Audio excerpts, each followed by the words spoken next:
Hello, everybody. Good evening. I'll call this City Council meeting to order here on Monday, June 23rd at 6 o'clock. And for the record, we are all here present except for Gina Dawson, who recently resigned. So do I have a motion to adopt the agenda? So moved. I'll second. All in favor? Aye. Aye. Do we have any comments on the closed sessions items? Mayor Kandel, I have no speaker slips for persons in the community hall and no hands raised in our virtual audience. All right, so we will go into our closed session and be back here. Okay. I have 1 second, please. Sure. I have one speaker, Mr. Thayer.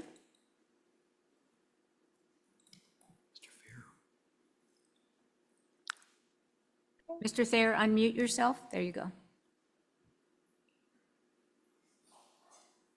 Unmute. Oh, Sorry, I'm not used to doing it on Zoom. Is this the opportunity for a public comment during the public portion? This is just for the closed session item. Do you have a comment on our? Not on the closed session, sorry. We'll bring you back in at the 7 o'clock time. Is that okay? Okay, great, thank you. All right, we will go to closed session.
Oh, never mind, Philippe.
Philippe, we're ready.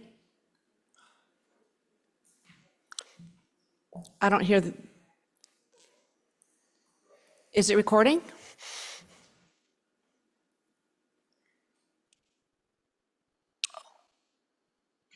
All right, sorry about that. We're come back from a closed session with no reportable action. And next on the agenda is the Pledge of Allegiance. So please stand. I pledge allegiance to the flag of the United States of America and to the republic for which it stands, one nation, under God, indivisible, with liberty and justice for all. All right. Thank you. Next is for public comments or items not on the agenda.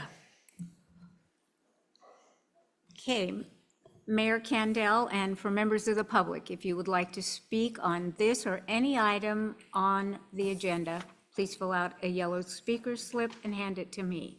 For persons in the community hall, please raise your virtual hand. And I have three commenters in our virtual audience. And our first will be Ms. Thayer.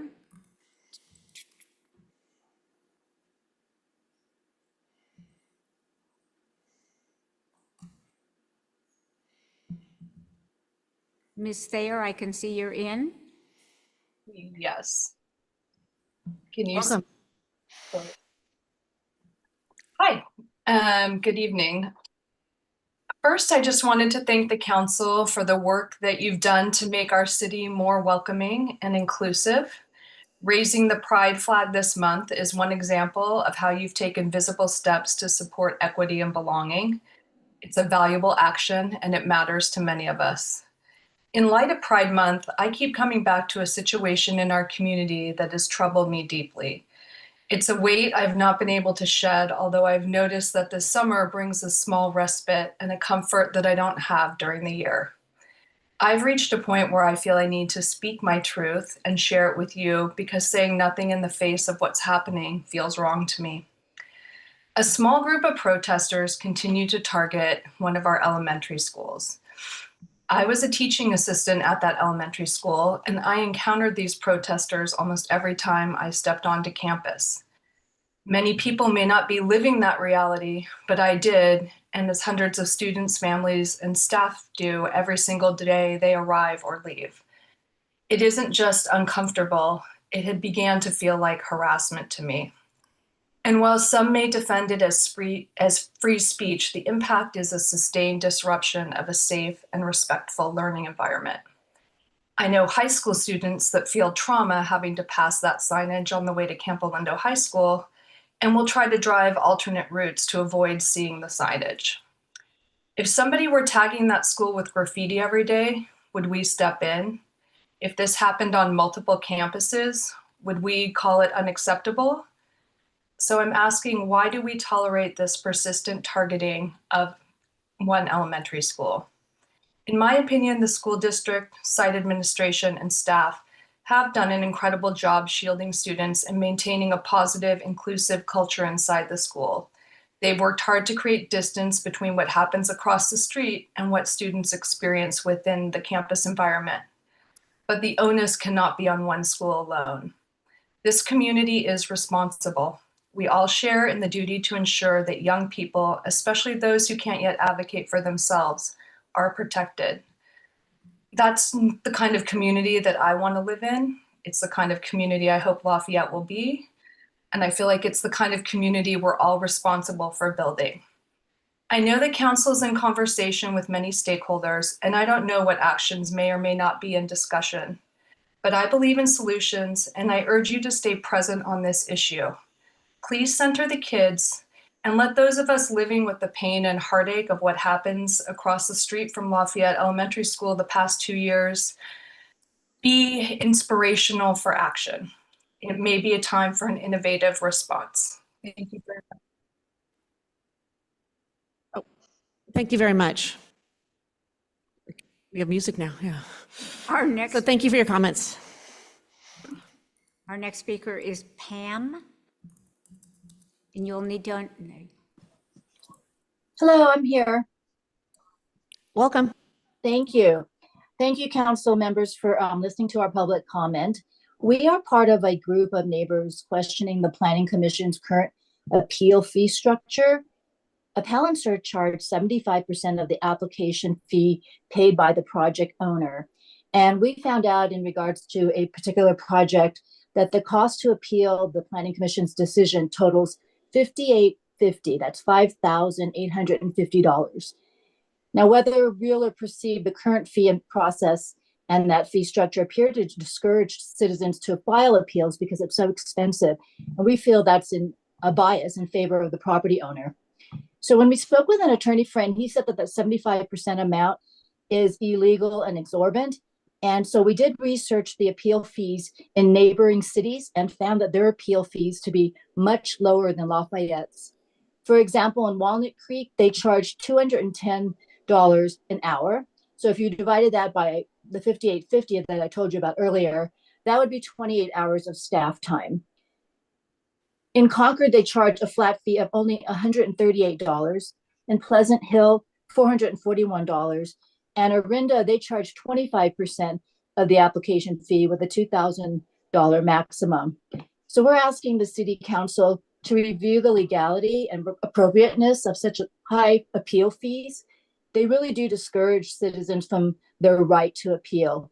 And we would also ask that the City Council requires that the Planning Commission or any other body such as the Design Review Committee, that they justify their fees prior to the appeal filing deadline. And this should include documenting work hours involved.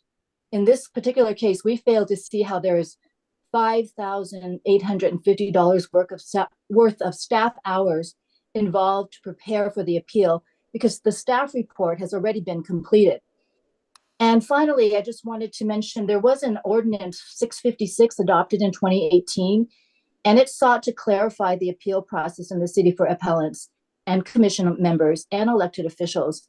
And the ordinance said, thereby encouraging community participation and involvement in land use and policy planning. So we think we need to work towards that effort to make it fair for people to appeal. And we thank you for reviewing our concerns.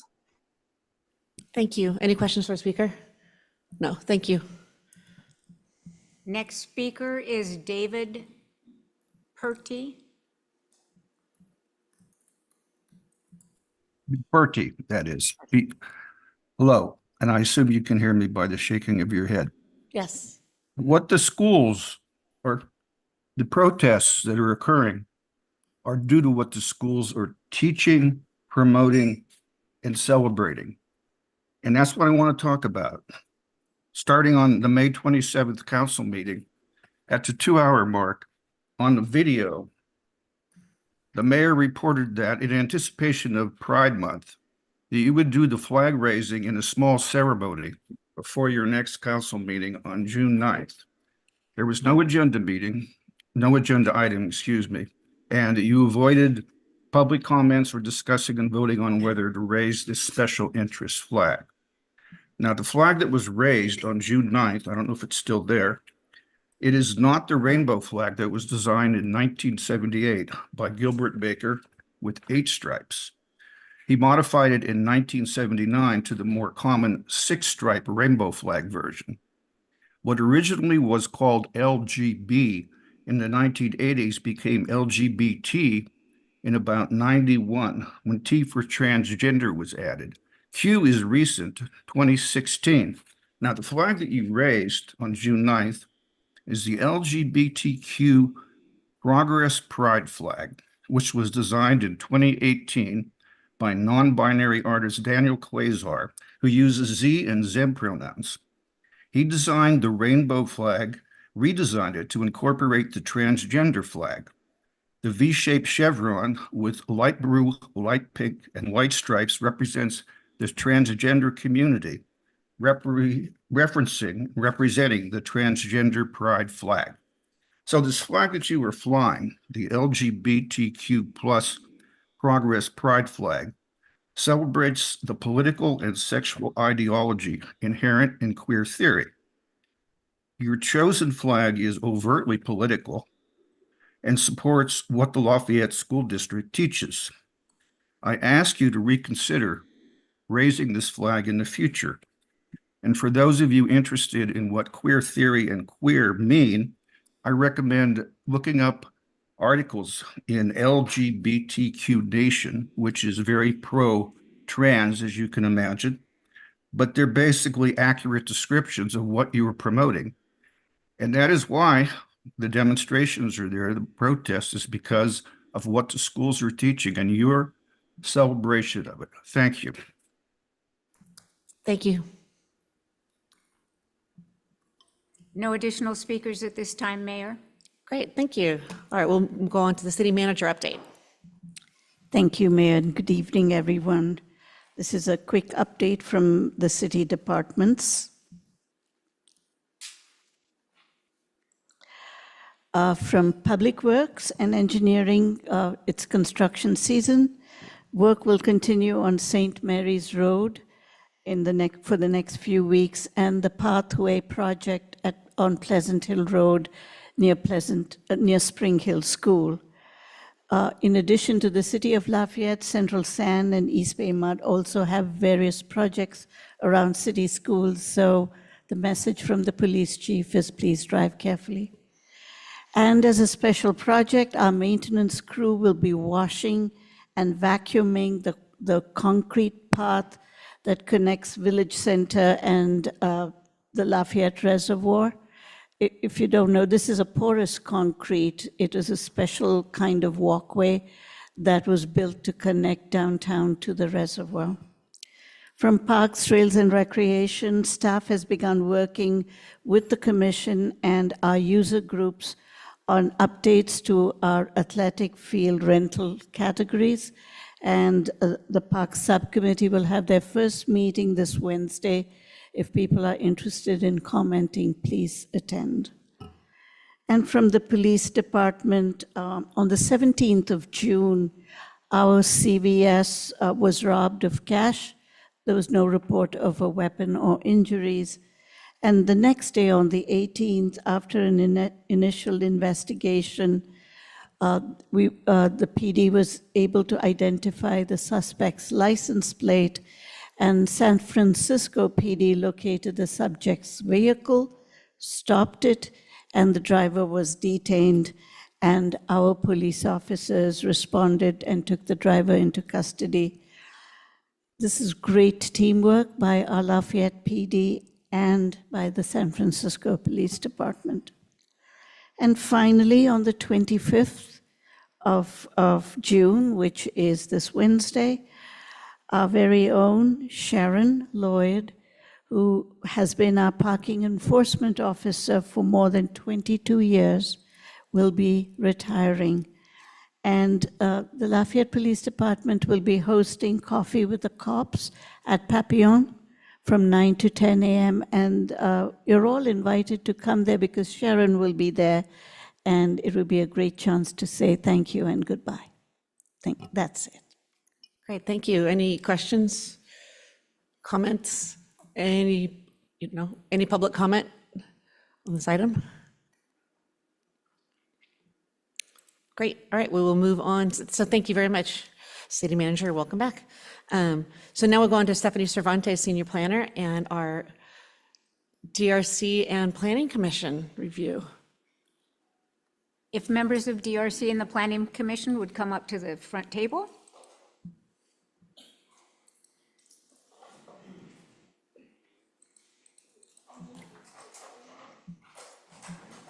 I know.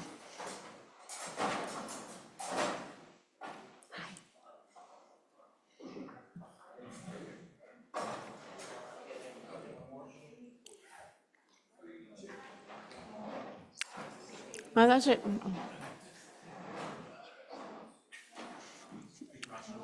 We are absolutely outnumbered, yes, in such a delightful way.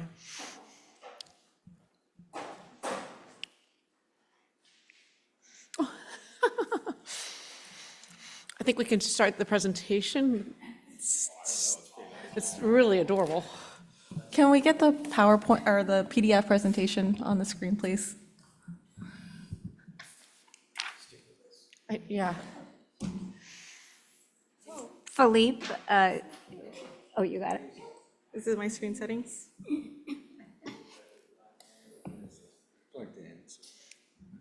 Lafayette to be as comfy and cozy, just like that, everywhere. Same feeling. You said to extend as well. Oh, okay. Speak, the projector is, yeah. Second There we go. Sorry. Thank you. Thank you. Good evening, council members, planning commissioners, design review commissioners, members of the public. My name is Stephanie Cervantes, senior planner with the planning department. We also have Greg Wolf, planning director, on Zoom tonight. And we're just very excited to be here tonight at what is essentially the kickoff for phase 2 of the objective design standards. That's been long awaited. Phase 1 was completed in 2019, so 6 years ago. The city completed phase 1, and we're really excited to start working on phase 2. Working with us, we have Lisa Weiss Consulting, who you may recall helped us with objective development standards not too long ago. So they're going to give the presentation tonight, and staff will be available for questions as well. So I'll let them introduce themselves and start the presentation. Thank you. Thank you. They say never follow babies or animals. So we've got a tough act to follow. I know, right? I think the dogs, cute dogs, are more interesting than objective design standards, even for us planners. But we're here today and pleased to be here in Lafayette again. David Bergman, joined by Monica Sidlick from Lisa Wise Consulting. We're pleased to be back in Lafayette, having worked closely with the community last December and this January on housing element program implementation related to objective design standards and the creation of new zones. And this is a logical follow-on body of work. And just to say a few things about the agenda, Monica will give the bulk of the presentation, but we'll talk about the objectives of the project, a quick discussion of that 2024, early 25 effort, a review of the existing design standards and your procedures, and then topics for consideration in revising the standards, and then an open discussion. But as Stephanie mentioned, this is the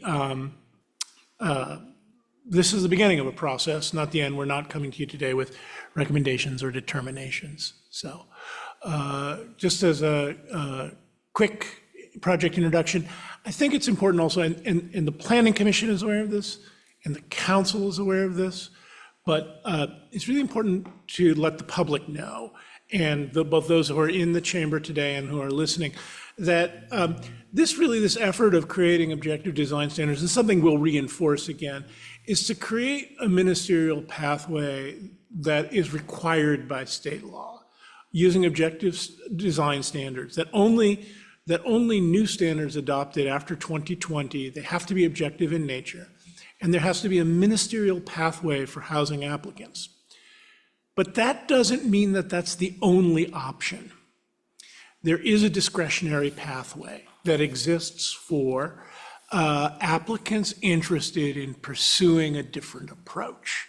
And so this is not a one-way or the highway mentality in developing these objective design standards as we work together as a community, as consultants, with staff, with elected and appointed officials, with the broader community, just to keep in mind that this is not a straitjacket for the future development of Lafayette. So we looked at program 9.1A, which were the objective design standards, and also to update the downtown specific plan to ensure consistency with SB 330, which are the state laws that we were discussing.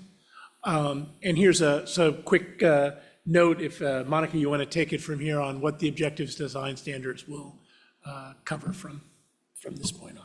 Yeah, I do, thanks. So we're glad to be back to continue the work that we presented to you in the fall, late last year. And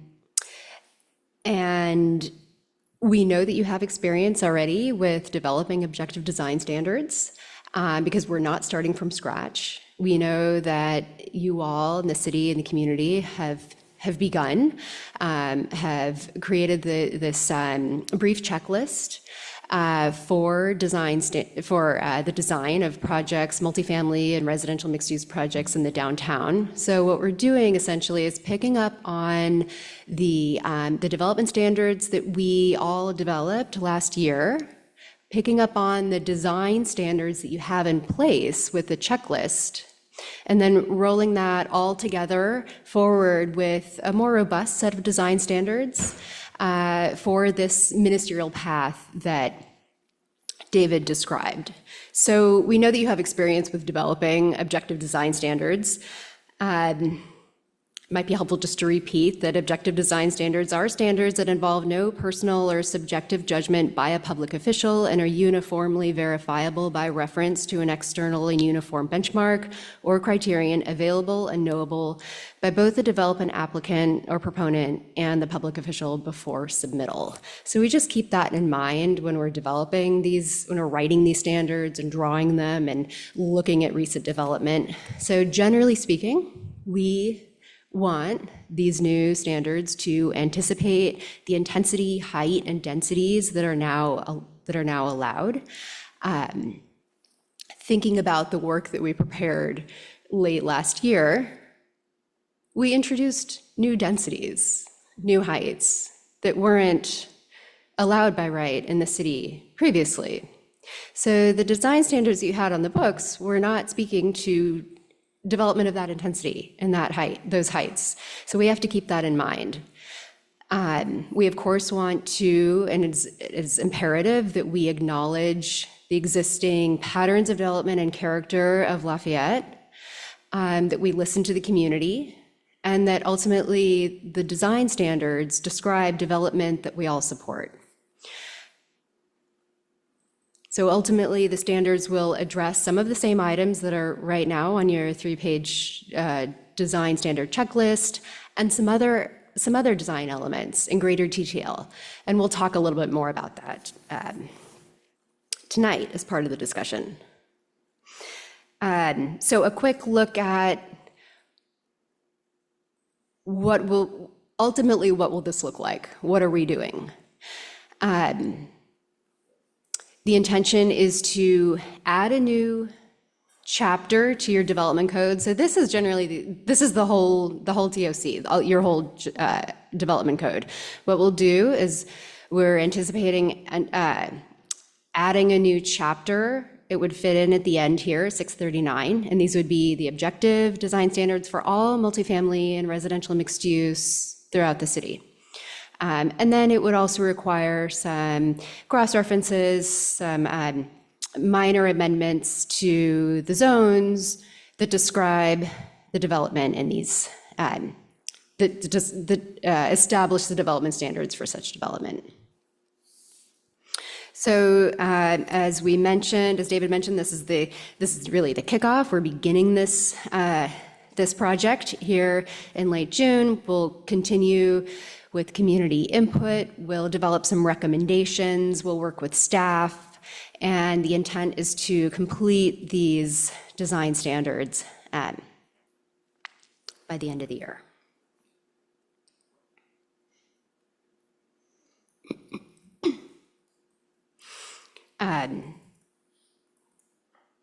As with any community planning project, community input is essential. So we've got a study session tonight. We're glad to hear from all of you in the community.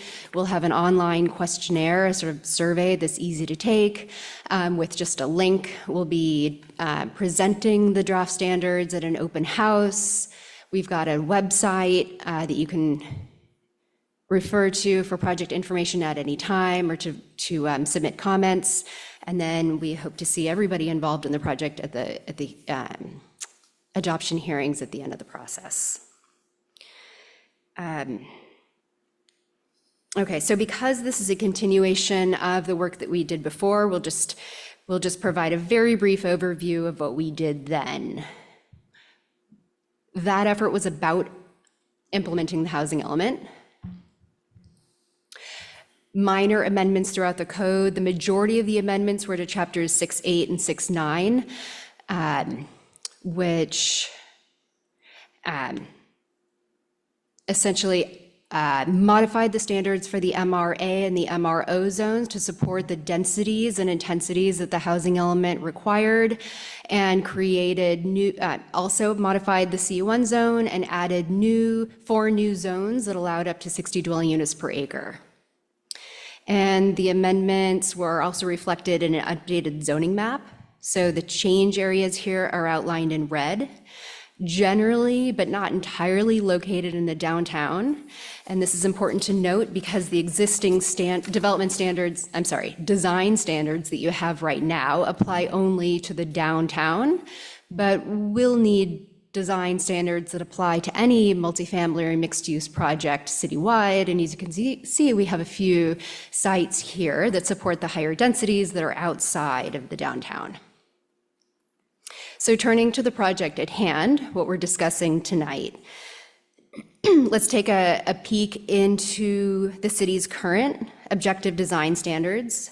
So first, it's important to note that they were developed for the downtown only, and they were developed before the recent zoning code updates that allowed increased densities in much of the city. Regardless, they're a strong starting point. So let's review briefly what's in them.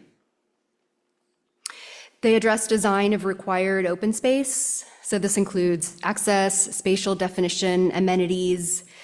Note that these are presented as a menu with options that each have a point value, and you have to achieve a certain number of points. Most of them are yes or no, you comply or you don't. So that also addresses design of lots abutting creeks, Les Trompas Creek, Lafayette Creek, Happy Valley Creek, all of which abut or pass through the downtown. Required setbacks are established in the zoning code, but the design standards regulate the landscape design within them. Also requires consistency with other applicable sources for landscape design. The standards address surface parking, bicycle parking, pedestrian circulation, and then the standards get into design of building massing itself, including maximum facade length without a change in height. Facade articulation, again, this one's a menu with points.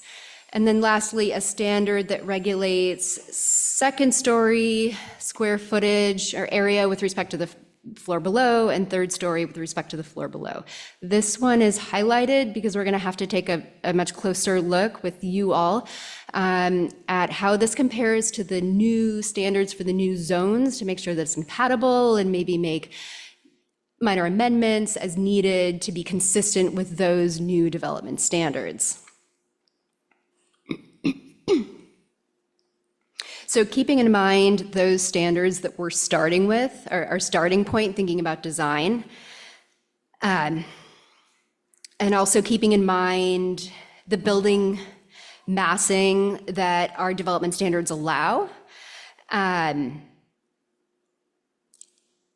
keeping in mind new proposals, what we're seeing, how we think about these new proposals, how compatible we feel they are with existing character, how successful they are, and then also keeping in mind the building envelope that our newest development standards allow. You may recall these diagrams from last year that show basic building envelopes that are typical construction and dimensions that would support the intensity and densities and height that are described in those development standards.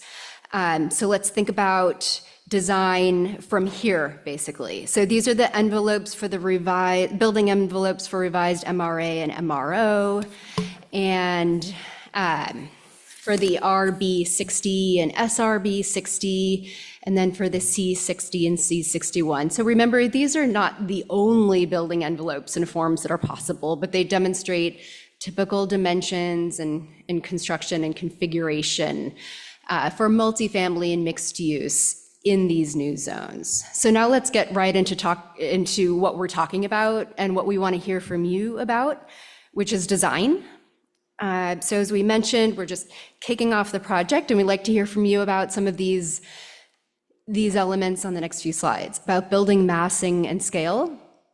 Now, the development standards touch on this. They begin to sculpt the building envelope in sort of chunkier, less fine-grained ways, but now with the design standards, we can really think about how we like the design to unfold.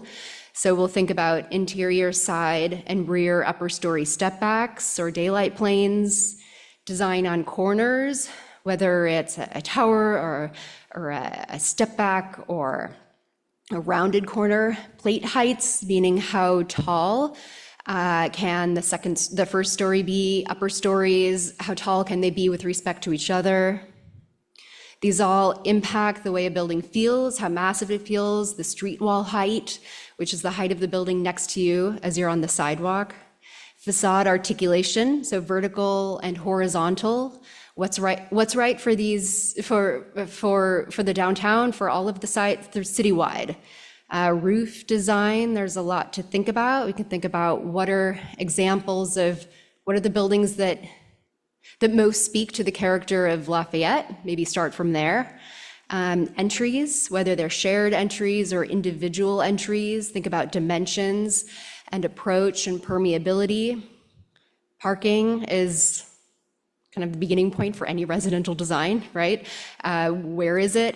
What is the configuration? Where is the access? Is it shared, individual? We'll think about open spaces, balconies and decks and visibility from the right-of-way, from abutting properties. Ground floor elevation and height, is it at the same elevation as a sidewalk? Is it up or down? By how much? Window and door design, that can impact how a building feels, the character, the quality of the building. Placement of windows, when we're talking about residential development, of course, protection of residential privacy is essential. And then site design, around the building itself, landscaping, paving, this quality of how permeable does the design of the development feel with respect to the right-of-way, fencing and screening. So we'd like to hear from you about all of these things, thinking about new development, thinking about the standards that you have, thinking about the intensity of development that we anticipate.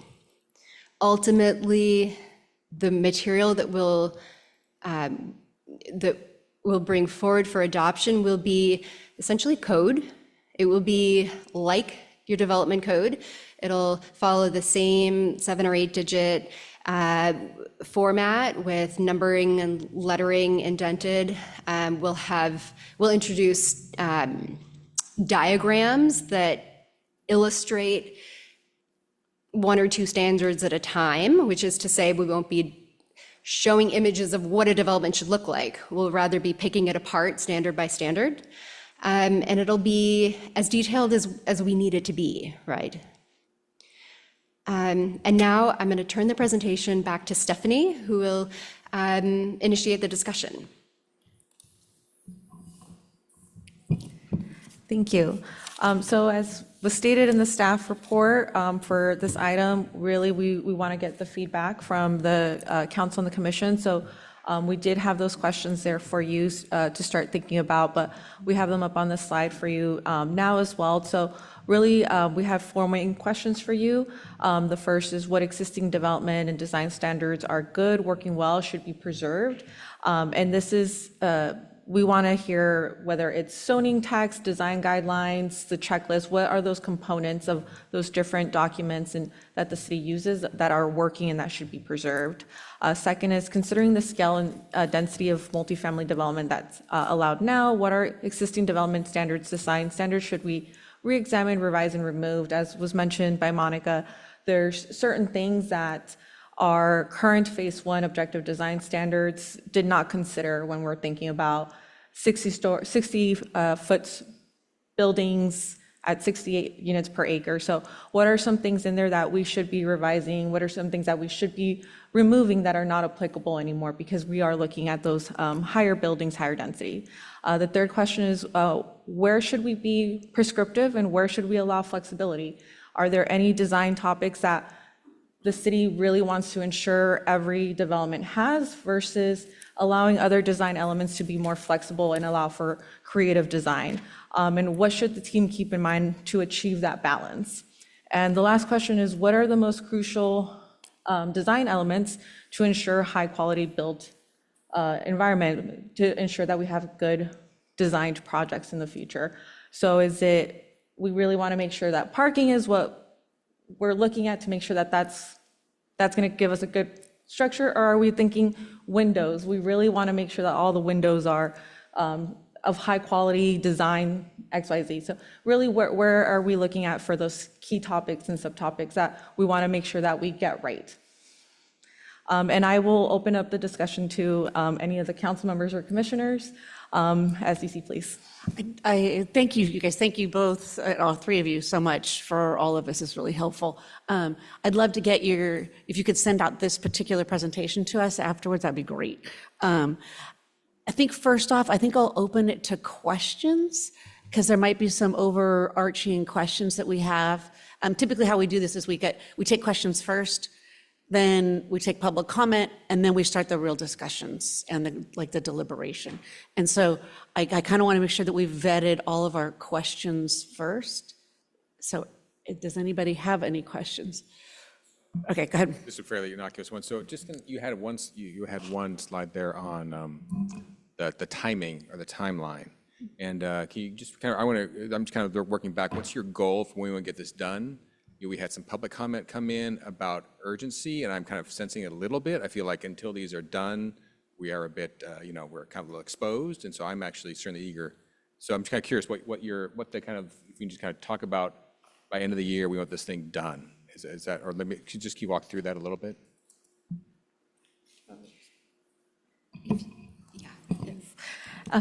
Yes, thank you. So on this timeline, when we see the PC hearings and the CC hearings, that's really where we're expecting the public hearings to occur and the adoption to occur of that deliverable format that you saw in the slides forward. So at that point, we will be bringing forward something similar to this for review of the commission and the city council to review and approve. That's the goal for the end of the year, and have implementation actions take place January of next year. So follow-up question on that one is this the only time you're going to get our input, city council planning and/or DRC? This is the only time you're going to get our direct feedback?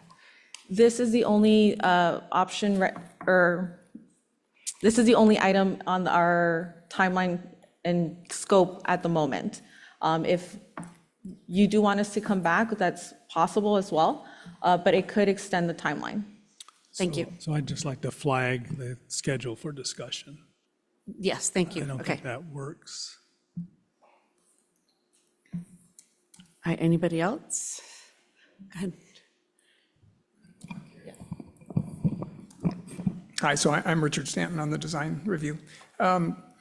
What's on my mind is that there's a differentiation between projects where it's just residential and where it's mixed use.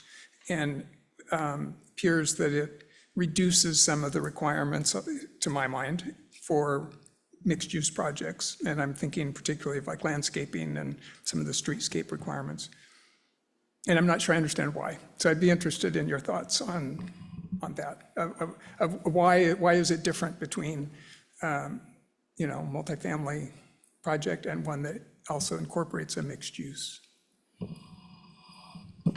You're referring to existing standards right now for? Yes. Yeah, I believe that's. I can't speak so much to existing standards. I can answer about the standards for the new zones that we implemented, that we inserted into the code. Generally speaking, so the standards are by zone. So it's possible that the standards for landscape standards in one zone might be different from another, but to my knowledge, landscape standards for just a 100% residential versus a residential building that has ground floor commercial, I don't know that they're different. That is something we should look up. I don't believe they are. You may, okay. If that's the case, it's not a decision that we inserted into the code on that basis because the uses are different, right? There could be design of the front setback for commercial uses that's different from, I know what you're talking about now. Okay, sorry, it occurred to me. Okay, so I'm gonna go back. That's right, so here in the RB60 and SRB60, that's right. So for ground floor commercial, the setback you can see is 0, but if the ground floor is not commercial, is residential or is parking, there is a front setback. I think, is that what you're referring to? Right, okay, so that took a minute for it to occur. That is consistent with standards for the comparable existing zones. That's where that came from. And there's also a practical advantage to keeping the street front, particularly if you expect a commercial use on that ground floor. So while it reflects existing standards, there's a rationale behind it. It's not just arbitrary for the sake of continuity. Right, you might want, and I think it must have been the case that the existing standards did allow ground floor commercial to come all the way to the right of way for the RB and the RB60. That doesn't seem to be the case though for the C and the C1 where this front setback is the same for both scenarios. Good. Hi, I have a question regarding parking, so more so just to maybe put out there for everybody. So if AB 2097, no parking requirement if you're within a half mile of a transit, so BART, majority of our downtown is within a half mile. These standards will apply throughout the city, but can you speak to just, I guess, the hierarchy, if you will, or order of operations, if you will, of how AB 2097 versus objective design standards regarding parking would get applied in the downtown? Does that make sense? The objective design standards don't overrule AB 2097. That applies regardless, but there will be standards for parking should an applicant choose to incorporate parking into a proposal. Great. mostly I just wanted it so everybody can hear. Yeah. So thank you. So I'll just add that, so the objective design standards will not have parking ratios. That will be determined by the municipal code or AB 2097, but it will have essentially, what should that parking, if you're gonna provide it, look like? What should it, how should pedestrians get there? Where should entries be? Things like that.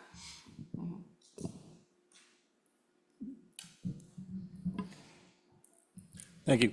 As part of your deliverables, without the scope of the project, is at any point, I saw the sort of public outreach portion of it, is going to include a sort of basic, primer on this is what we can do, this is what we can't do? Because I know there's a lot of miscommunication or misunderstanding right now about like state standards versus local, what is objective, what like, essentially is there going to be any sort of like a bit of an education effort?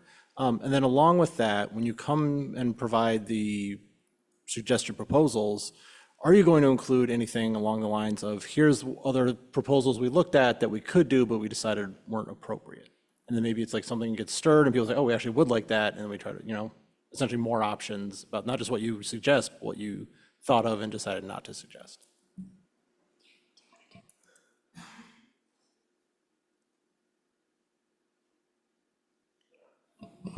Honestly, I'd say that tonight is primarily the educational component.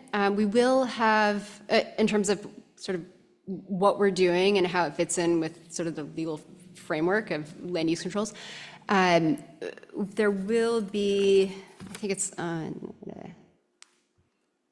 go to this, yeah, so in the community open house, we'll certainly be there and happy to answer any questions about why we're proposing what we are and how these standards came to be, and sort of why the scope of the standards is what it is, right? We can certainly answer questions. Sorry, the question that I'm responding to is, what was your first question again? Well, it was essentially community outreach education about just have conversations Yeah. with local people about like, oh, well, can we set smaller building height restrictions? What can we require for the public commenter that provided the letter? Could we require like angular roofing on Okay, projects? that's right. What we can do versus what we can't do, some sort of easily digestible, easily shareable piece of things. This is what we can do, this is what we can't do. I'd say the best response to that might be that really we're looking at building design. We're just not doing anything else, right? We have the basic development standards that are established in the code. We're not changing any of those. We're adding standards to the code and making sure that they're consistent with those development standards. And the basic development standards are density, height, FAR, setbacks. Those are established. So it might be better to think about it in terms of all we're looking at is building design and really nothing else. Quick question while we're still on this slide. The fifth bullet point, public meetings, is that are those the design review, planning commission, city council meetings, or you have additional public meetings besides the community open house in mind? Those public hearing refers to the hearings. Okay, thank you. Good, Jim.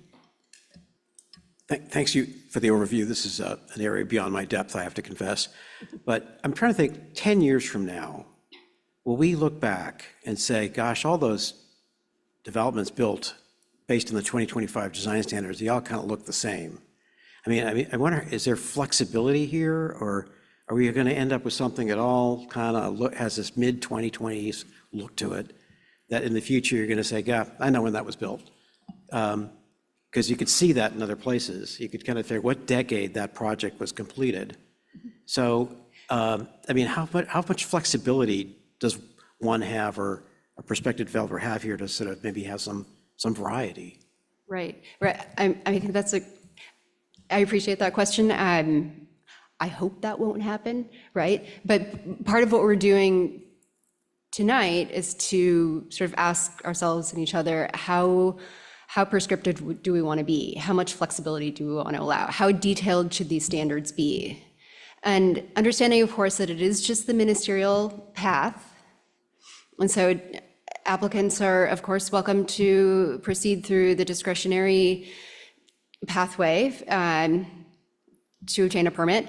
But it's really, the design standards, when your community adopts design standards, the idea is we're saving some projects from having to go through this discretionary process. So it is providing the opportunity for the city to essentially in advance identify what are you going to say in those design review meetings, sort of to identify ahead of time, to put it in writing. And you might know ahead of time what are the things that are important to us that we tend to require as projects go through changes. And you might have an idea in advance of what you like to see, what's important, what design elements are important to the community, and identify that ahead of time. So how much do you want to do that? How many design features are there that are important to you all? And you identify that now, and you can have as many of them or as few of them as you want, really. And that's for each community to decide. Yeah, and so to amplify and put a point on it, the more descriptive and the more constraining the standards that the community lands on today, the more likely you will find yourself in that situation where it is a product of a particular regulatory environment of this time. So in thinking about it, that's always a balance, right? And balance falls to the elected and appointed officials. And at the end of the day, it becomes an ordinance, the community balance. It's probably to avoid that problem, you want to err on the side of being less prescriptive, prescribing less features, fewer features, sorry. Good. Hi, Stephen Labange from the Planning Commission. I have a number of questions, so I'm just going to say a few and then leave them out there because they don't need to be answered specifically. One was the feedback loop, which I think Councilmember Cervantes hit. I also was curious if there are other jurisdictions that you guys could tell us, like, hey, they went really over prescriptive and now they're leaning back, or they went, if there's some, just we're not the only city that's doing this or town, so we should maybe, if you have some just anecdotal feedback, that would be nice. With density bonus, we get developments that come in with concession and incentive waivers that sometimes nullify some of these or wipe them out. So when I'm looking at the objective standards for new multifamily, and it's kind of a grading checklist, I'm curious if somebody invoked a density bonus, and could there be two versions of this? One that is for density bonus, one that if someone invokes a concession and waiver, and one that if they don't, and not to be a penalty, but if they say, well, can't do that, is it concessions that are unlimited or incentives? One of them is unlimited. I forget, but do you know my point? Like, so they're like, well, we don't want to do that. We don't want to do that. We don't need to hit the 25 points. So we'd want to say, well, if you're not going to do that, then you need to do these other three things that we're giving you a menu of objective things you can do from. So is that viable? And that might be a hard question, but I think we should figure that one out. Yeah, so I'll respond to the last question first. So I think what you were referring to is the waivers, which are unlimited. So even if the city did have a second menu of objective design standards that were applicable to only to density bonus projects, in theory, they could obtain waivers from those as well. The waivers, an applicant can obtain waivers from any physical requirement of the project. Concessions and incentives, those are the ones that are limited to 1, 2, or 3, depending on how many affordable units they're providing on site. So we can explore the option of having kind of a separate menu for density bonus projects, but tonight, I'm not sure what the benefit would really be, but that's something that we can explore and see how that would be applied to if we wanted to go down that road. Then you also asked a question about other jurisdictions.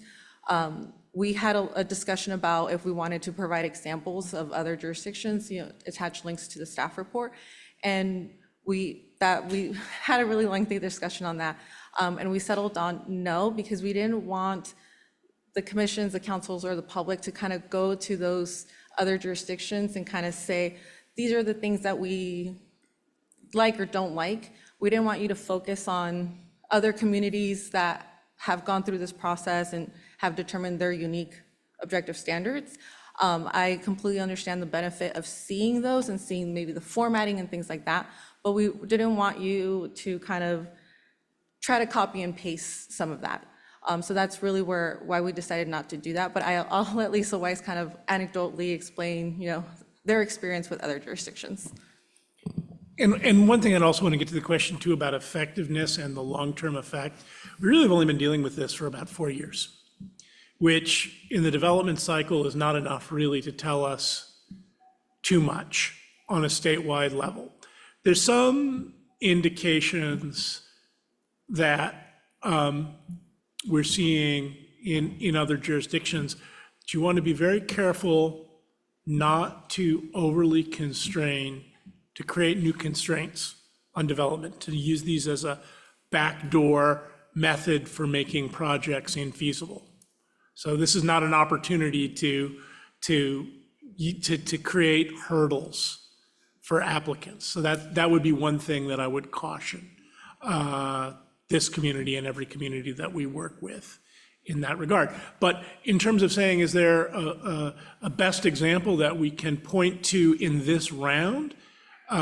These new standards objective design standards began affecting new standards that are adopted after 2020. So, and then Monica can provide some more project experience in communities.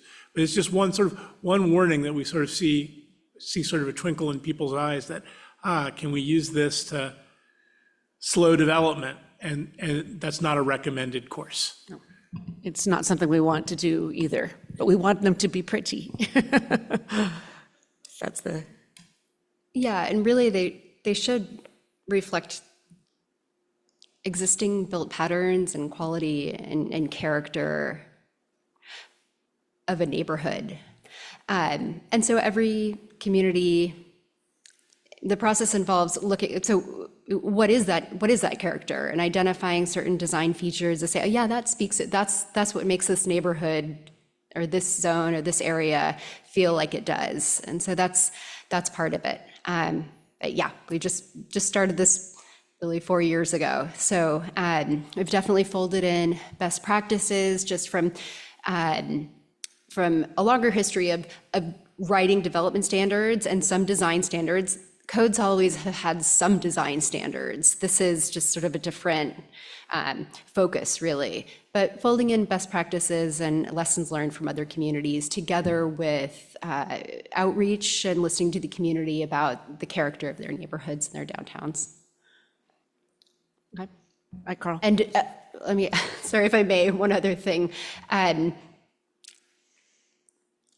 They vary in terms of how elaborate they are, because every community is looking for, sometimes it's a separate booklet. Sometimes it's a few standards just to get the basics, the most important things, and everything in between. Did you want to finish up?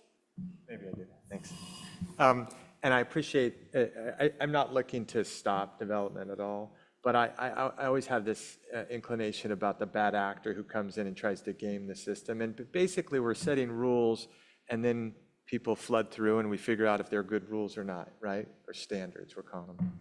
So I just want to say that to clear the air. But I did, and so the counter thing I would say is, and I appreciated the discussion that people could do discretionary requests. So I wanted to make sure, and I probably should know this, so forgive me, but if somebody did something and had one element that was discretionary, and let's say nobody liked it,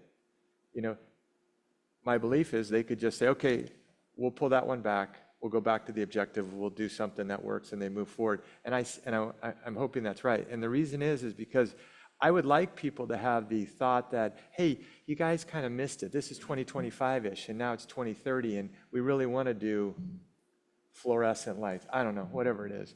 And so we say, well, please go ahead and apply for it. Use a discretionary request, and then we'll review it, and hopefully the contemporaries of that time will make good decisions. So I guess my question is if a discretionary, is it set up so that if someone does discretionary and kind of bumps up against the contemporaries of the time, they can go back and stay with objectives, and that would therefore be the feedback, that would take care of the feedback loop issue question?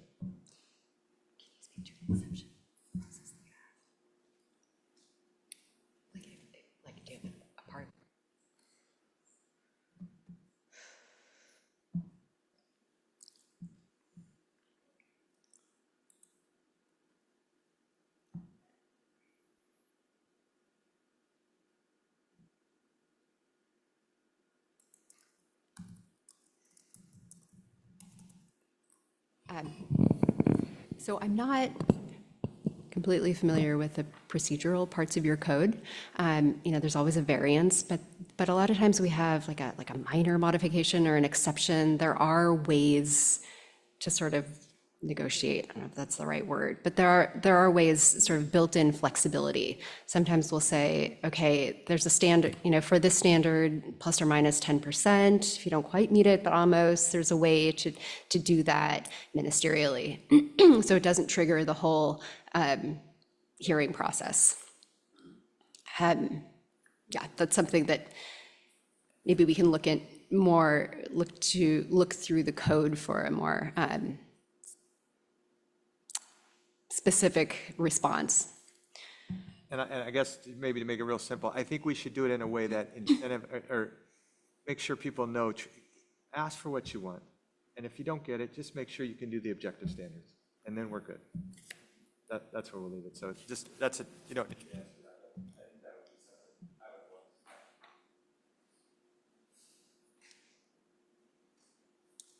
that. Okay.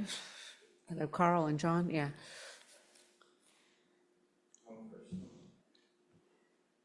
I wanted to follow up on what Councilmember McCormick and others have talked about in terms of the time frame. And so I'd like to know also, one of the members of the public wrote in with concerns that, this is we want to make sure that we get certain issues addressed as soon as possible, so that, Stephen said, we aren't taken advantage of. Now, not to prevent certain things, but so my question is about revision cycles. So is it possible to identify really important things and put them into practice immediately or as soon as possible, and then come back and modify them later?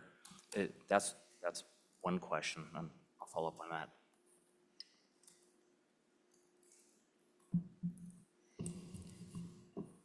Thank you. It is, but essentially that would be kind of phase 3 of objective design standards. So that would be a decision that the city would need to make. That's currently not anything that is on our work plans or the housing element. So if the city did want to adopt a more bare bones or more high level key topics that we're really interested in, that we want to make sure get done by the end of this year, definitely can do that. And then in the future, if we say, hey, some things need to be modified, some things aren't working out, the city can revisit doing phase 3 ODS. And thank you for the timeline that include the DRC's participation. That wasn't in the staff report. I was curious about it.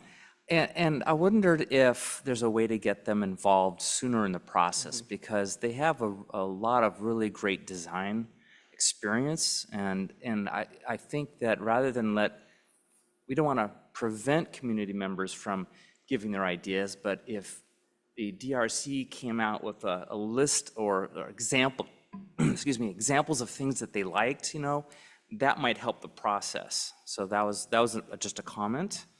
And the last tiny question had to do with the current form. I wondered if this is part of the planning department's processes to go back and evaluate applications to see if there's a lot of discrepancies between what developers or applicants have filled out versus the staff members, whether that might identify places that are not defined sufficiently. So that's.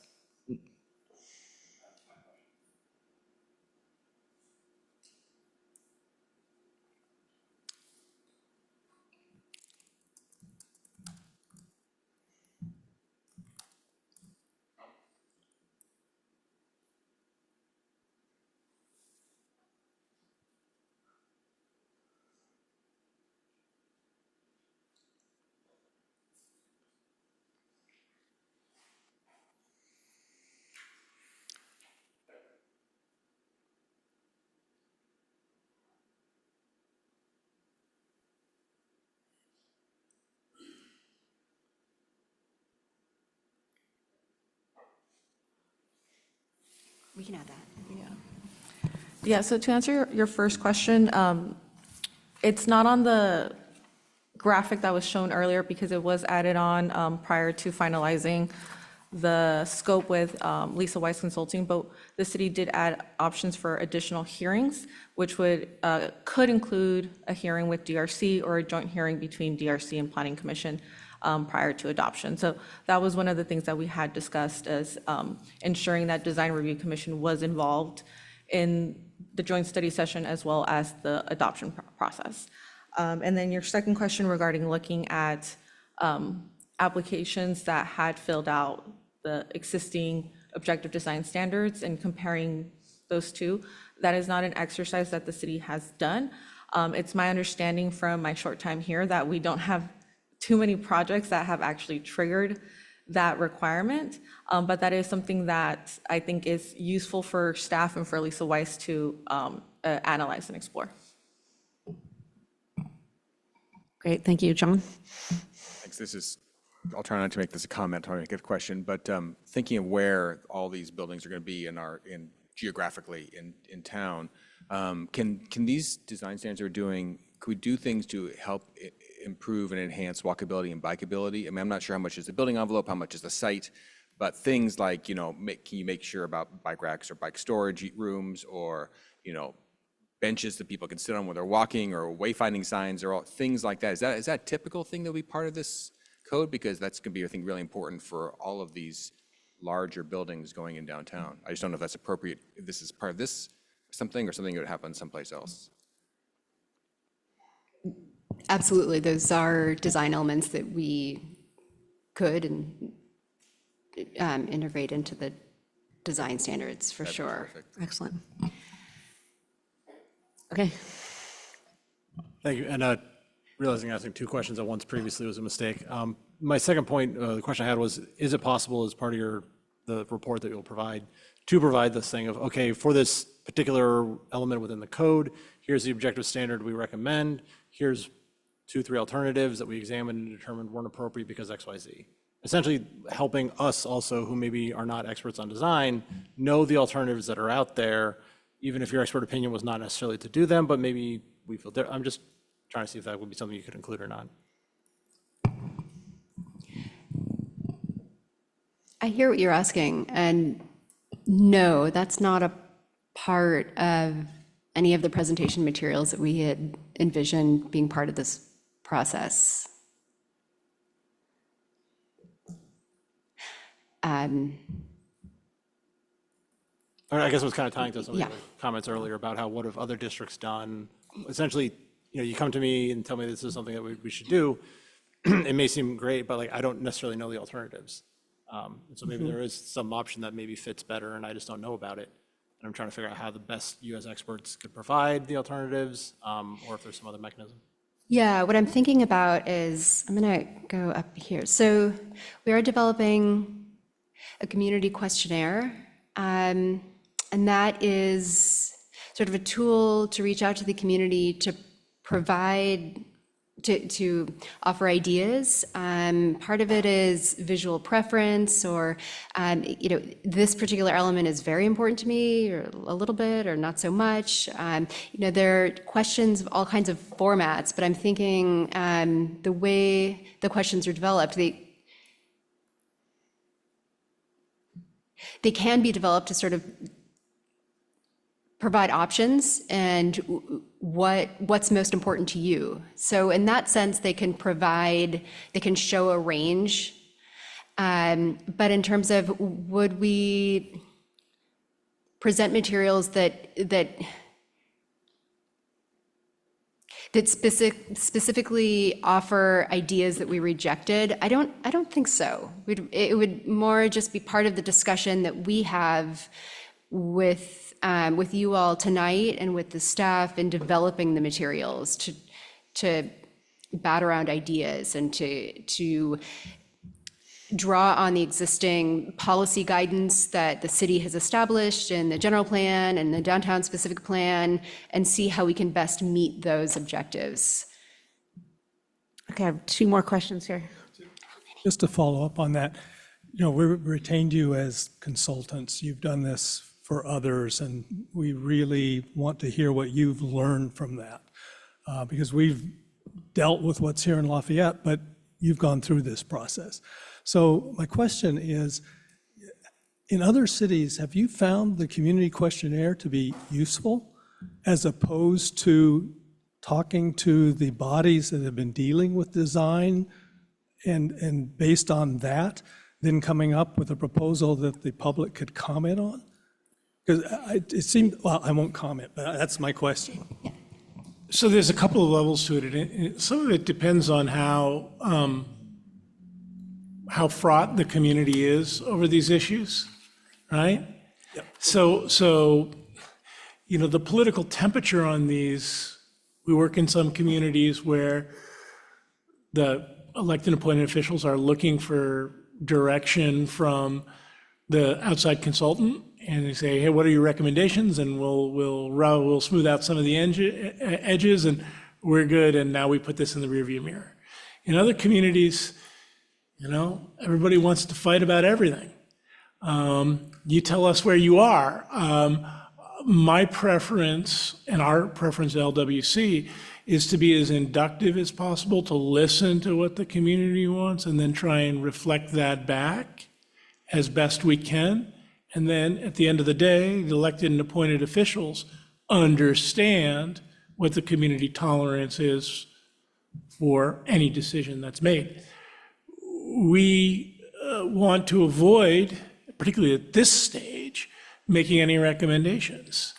What we really want to do is to go through a real inductive process where we can hear as many different perspectives and try and mediate them and allow you all to decide which mediations to weight in which direction. I will say the questionnaires are very helpful. We select images and questions with staff very carefully because the staff knows the city so well. We also have a few open-ended questions, and we get good stuff, right? We get good ideas that we fold them forward into the material. We get ideas at the open house. So people will say, well, you didn't quite get this right, and you missed something, and did you think about this? And then we work that into it.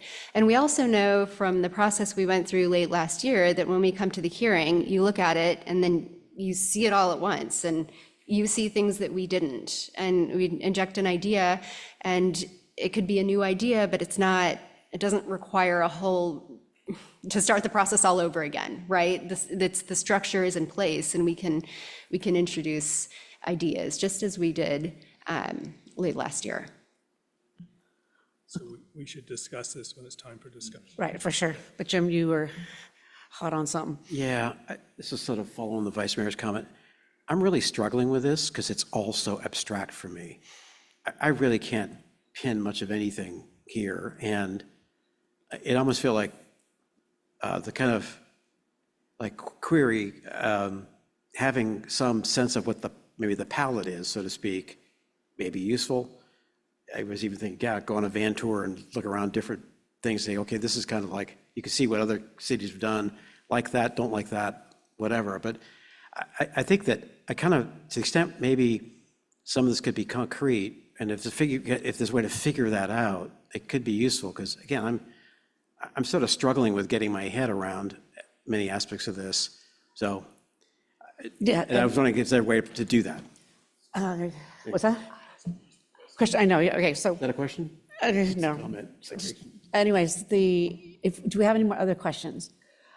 And so I do want to say that I think we all agree that this is pretty open, and the choice of not giving us concrete things to look at is probably leading to this, and that's a decision, but I think it is probably leading, we're much more used to looking at, really concrete things and analyzing them in front of us instead of being so loose and open. I was concerned that this would happen at this meeting, and it kind of is happening at this meeting.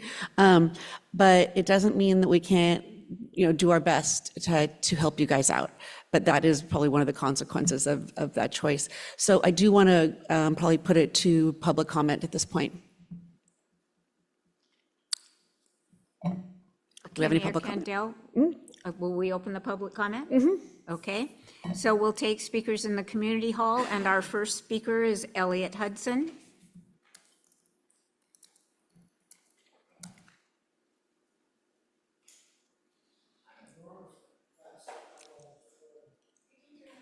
The mic. Yeah, I don't, we can't hear you. The mic's not on. Okay, how's that? Okay. I'm enormously depressed by what I just heard. Talk about a discussion that misses the entire point. Lafayette, 3 years ago, adopted a mission statement that was done after a community values survey that was resoundingly reflected the priorities of this community, which have been consistent for over 20 years. Has anybody told these folks we have a mission statement? And if not, why not? Because it gets ignored in staff report after staff report on planning issues.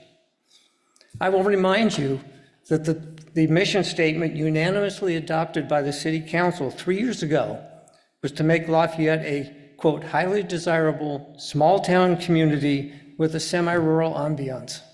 We don't need another questionnaire to the community as to what it wants that's going to be vague and create, I don't know how much delay and discussion about what that is.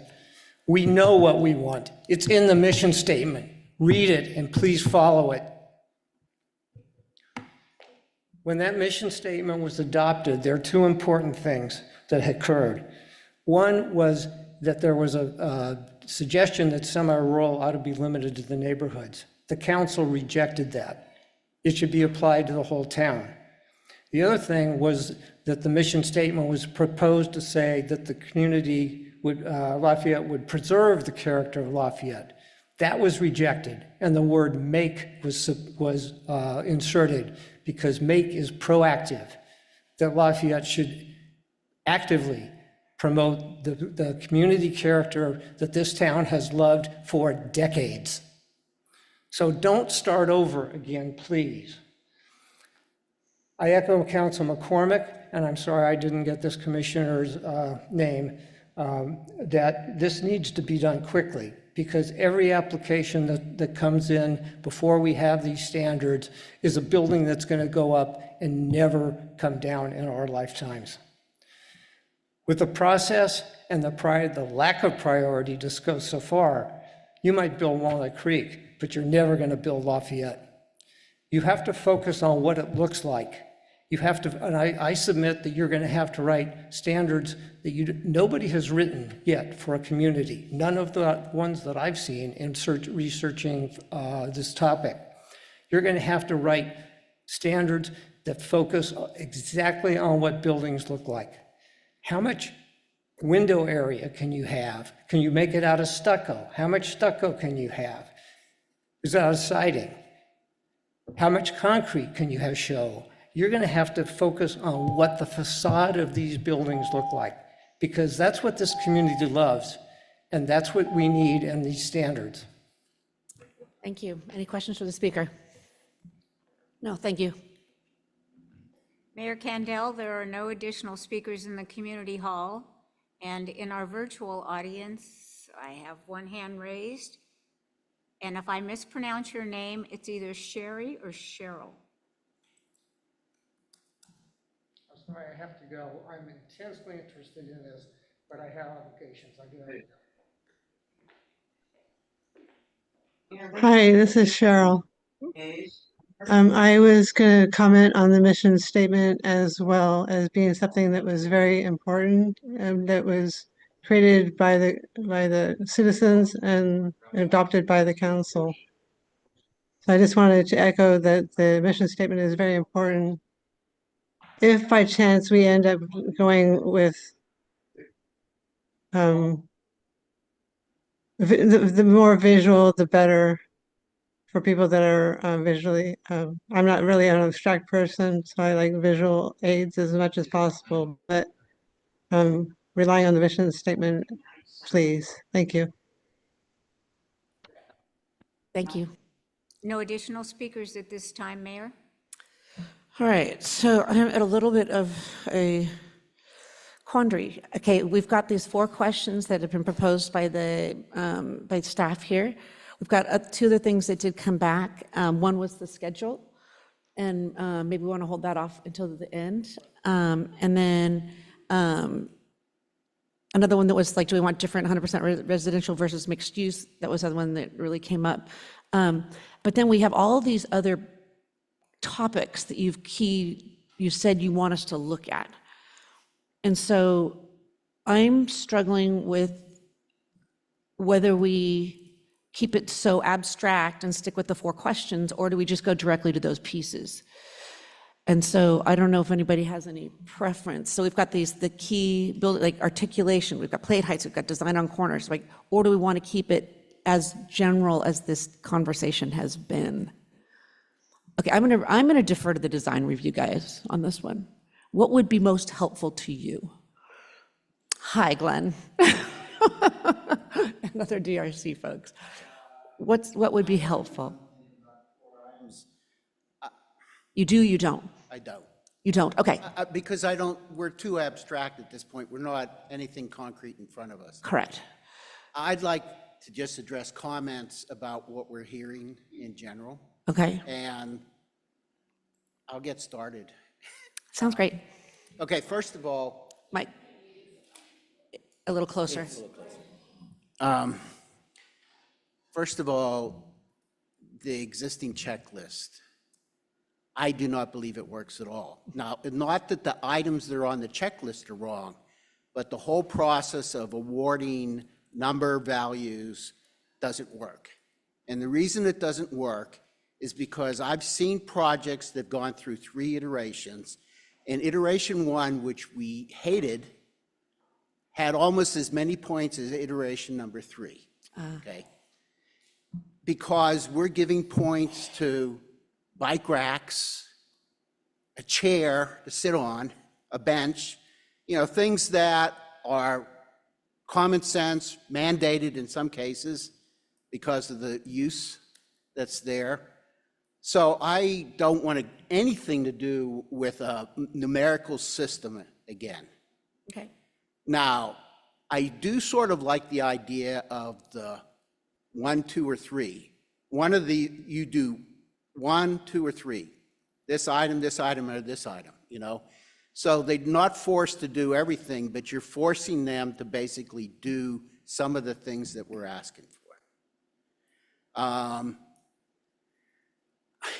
I don't agree with the concept that we didn't see other cities or talk to other cities. Now, I understand that some cities would not be appropriate.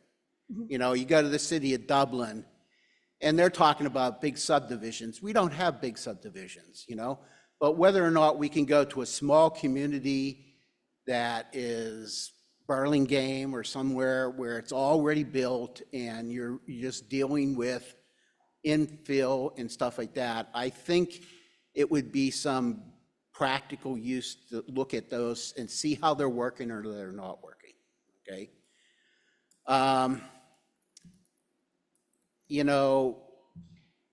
One of the things right now is the waivers and concessions, okay? It seems like if we can get them to have less waivers, and I'm not sure exactly how to make that happen, But the thing is once they start the waiver thing, it's like we're inundated. And you're, even as design review, it's like, okay, this is a density bonus. We can only look at objective standards. I don't have anything to say because they didn't follow the objective standards, or they have 50 points instead of 25, and it still doesn't meet what I would really like. You know? As far as input from the community, and again, this is sort of a hard thing to do because there is a wide range of community responses, okay? But I think one of the things that might be practical is to actually ask the community, if you go to a 5-story building that's in Lafayette, which one do you like the best? Rank some of the things that have been built in the last couple of years, and then take those projects and look at the elements that made them successful, okay? Is it the richness of the material? Is it the color that they have? Is the window positioning? Is it because they had balconies? Is it because the landscaping ties in better? Is it more of a community function in the space? What was the thing that made it work? What made the ones that you didn't like not work? Right. Okay? But the thing is that you have to sort of watch when you do that type of questionnaire, because I think one of the best buildings that I like in Lafayette is the 1000 Dewing. And it was hated when it was in the original design, okay? I mean, the community did not want a 5-story building. They did not want that, okay? So you're still gonna have the element that wants 2-story buildings, and they're not gonna give you a questionnaire that says, or they're not gonna answer the questionnaire and say, that's the thing I want. Right. So you have to sort of gear it towards the idea is that, okay, if you have a 5-story building, which ones do you like so far, you know? What don't you like, you know? I mean, there were some projects that we had that horrible amount of comments about Brown Avenue, horrible, Yeah. constantly horrible comments, okay? Current one on Hoth, everybody says, why is it so close to the street? Isn't there a setback requirement, you know? There's some things that have not worked, and there's some things that have worked, and I think, you know, even on the pictures that were up there, you know, oh, Hoth looks really good from that, you know, perspective, you know, sort of the wing structure and all that, but guess what? The rest of the building is linear, you know, big, long, and linear, you know? And even under just plywood that's up there right now, everyone that I know that walks by, that listens, you know, says something to me, is all saying the same thing, like, oh my, oh my. You know, maybe it will look better when it's fully developed materials and all that, but again, you know, my number one thing though is don't give the points. Get away from a point system. Thank you. Fantastic. Thank you. Continue on. Mine is pretty specific. And I think the most important thing that we can get out of this is how does the building relate to the streetscape or not? The building, in my view, the buildings that have been successful respect the site where it's going in, meaning we don't have, most of our buildings aren't 6 stories right on Mount Diablo Boulevard, right? So you look at something like the Oak Hill project that's up there in the picture, you know, it's a really big building. It's going to be really big, right? But it is stepped back. And that's what saves it, in my view, that the streetscape, what is a, you know, a 1 and 2 story elevation along the street, and there's landscaping. So to me, those are the most important things. How does the building relate to its surrounding, and how does it relate to the street, and how does it add to the streetscape? And I think it's things like the landscaping, of course, having a low frontage along the street and then a building that steps back behind it.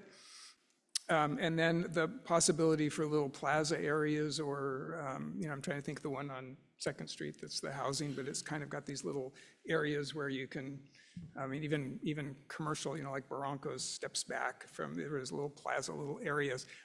To me, that's the value that we miss in some of the projects that are proposed right now, which is they want to build straight up, right out to the street. And so when I asked that earlier question about the mixed use, it seems to give the applicant for the project the ability to relax requirements by saying, we're going to put a little commercial space, it's going to be a little 1,000-square-foot thing in the corner. And so now we can build closer to the street and we can have less landscaping and all that sort of thing. It seems kind of false to me because, and maybe it's just the mix of projects that I've seen. I don't know why it's different really. And I think it sort of gives an out to the builder to just put a little token mixed use function and then, and then they get some other benefits that don't apply. So, but the main thing to me, it's the streetscape. How does the building relate to the street? How does it contribute to the streetscape? I think that's really the crux of it for me. You can go on the whole, litany of window systems and, colors and materials and all this kind of stuff. And I don't know. I think that's dangerous to try and over-prescribe that. I think that's where you start going in the wrong direction. But how it relates to the street, how it relates to the buildings around it, how it relates to the pedestrian way in front of it, how's the landscaping fit in with it? I think those are critical. Can I ask a question to just follow up on that? How do you do objective standards that accomplish that? Because I agree completely with what you're saying, but that's, if we had the old system where it came to design review and you subjectively, with your expert opinion, say, yes, this works, but we can't do that now. So what's the objective standard? Yeah, I think it is hard, but I think if we're going to focus somewhere, I think that's where we should focus. Meaning, you can have an objective standard that says, the building steps back, first 2 floors can be, with this setback, and then, anything beyond is,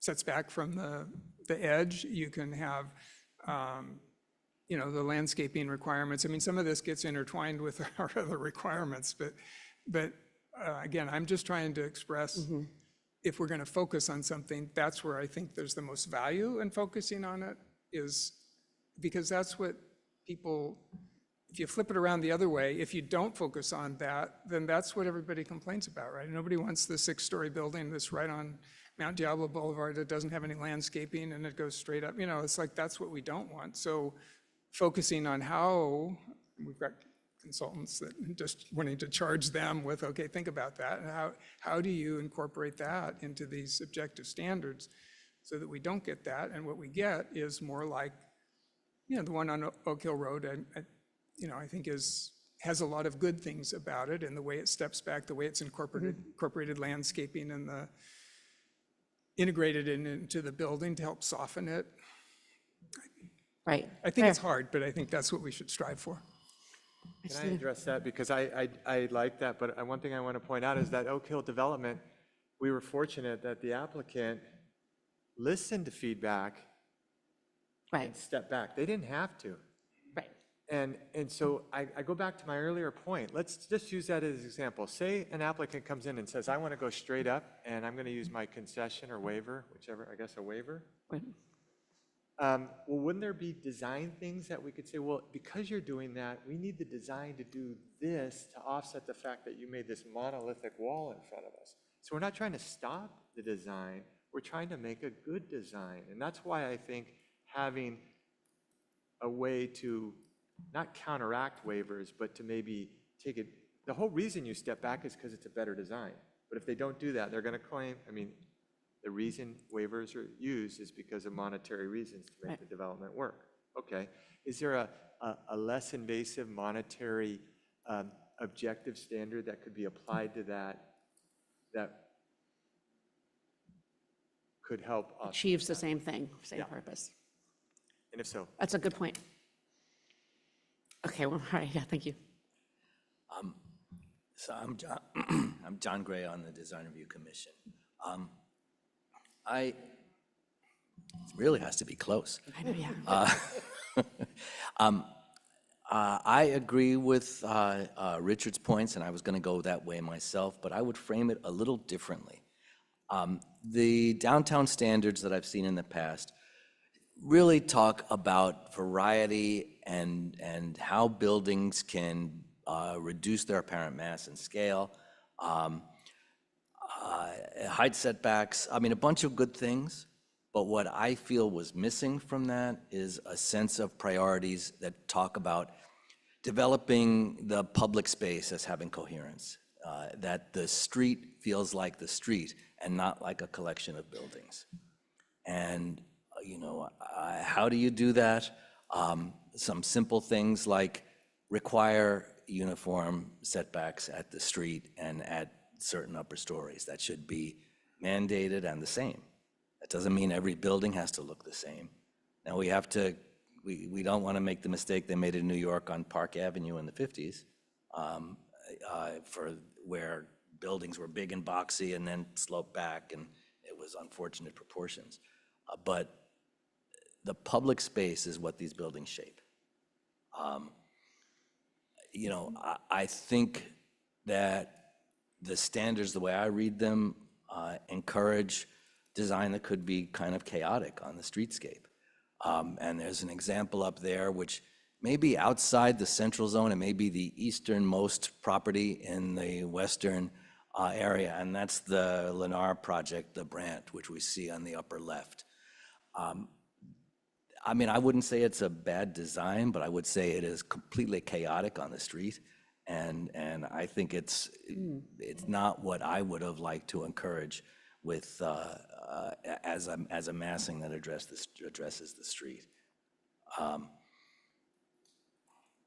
So I would suggest that the consultant team look at balancing the priorities of the variety of interesting buildings that have objective standards like real windows instead of curtain wall, just for instance, to encourage a character of this town, but also look at what kinds of mandates or options can help shape a public street that feels like it's our town. Go ahead. Thank you. Follow up on that, because as we've added 2,000 more units, and most of them are downtown, I just envision as we develop to the east, these college towns with apartment buildings that are just right next to each other, but they're totally random. I mean, that's what we want to avoid. We want a streetscape that's inviting, that ties things together, that has coherent public spaces. So if there's something we can come up with that accomplishes that, I think that would be great. I mean, for instance, is there a range of color options that keeps away from, I don't know, but something, I wouldn't want to legislate a palette, but could you create a range that starts to have a character that feels comfortable? Just as an example, because if you've got, this brightly colored apartment building next to this earth tone apartment building, Right. they don't seem to be in a part of the same vocabulary. So I have a process kind of question. Can we go back to the timeline slide?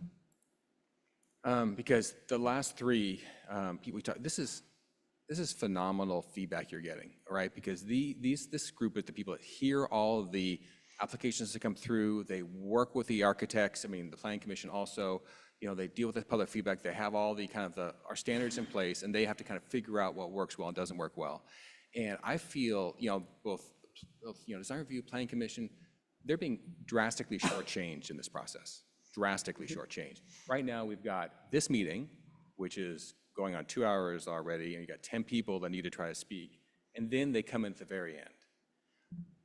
That doesn't make it, I mean, it's like, I look at this, we want to get public input. This Gantt chart looks like it's 80% public input and 15 or 20% the electeds and the appointeds kind of providing some final gloss on the thing that's already baked. I mean, I think you should have a dedicated meeting with DRC where they don't, where right now they feel like they're doing their most important piece. They probably have 5 or 10 things they'd like to talk to you about, but it's just not really appropriate in this setting. And I think the same thing for Planning Commission. I mean, you should have, just talk to them, get their feedback. Talk to planning, get their feedback. You can talk to us if you want, get our feedback, you know, but I mean, I think it should be more like 50-50. This is 80-20. I think this feedback, right now you're writing furiously because it's your one chance you have.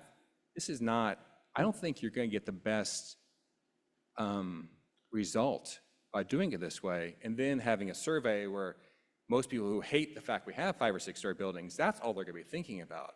They're not going to be thinking about how to make it the best it can, which is what we're all thinking about. So I really suggest re-looking at this.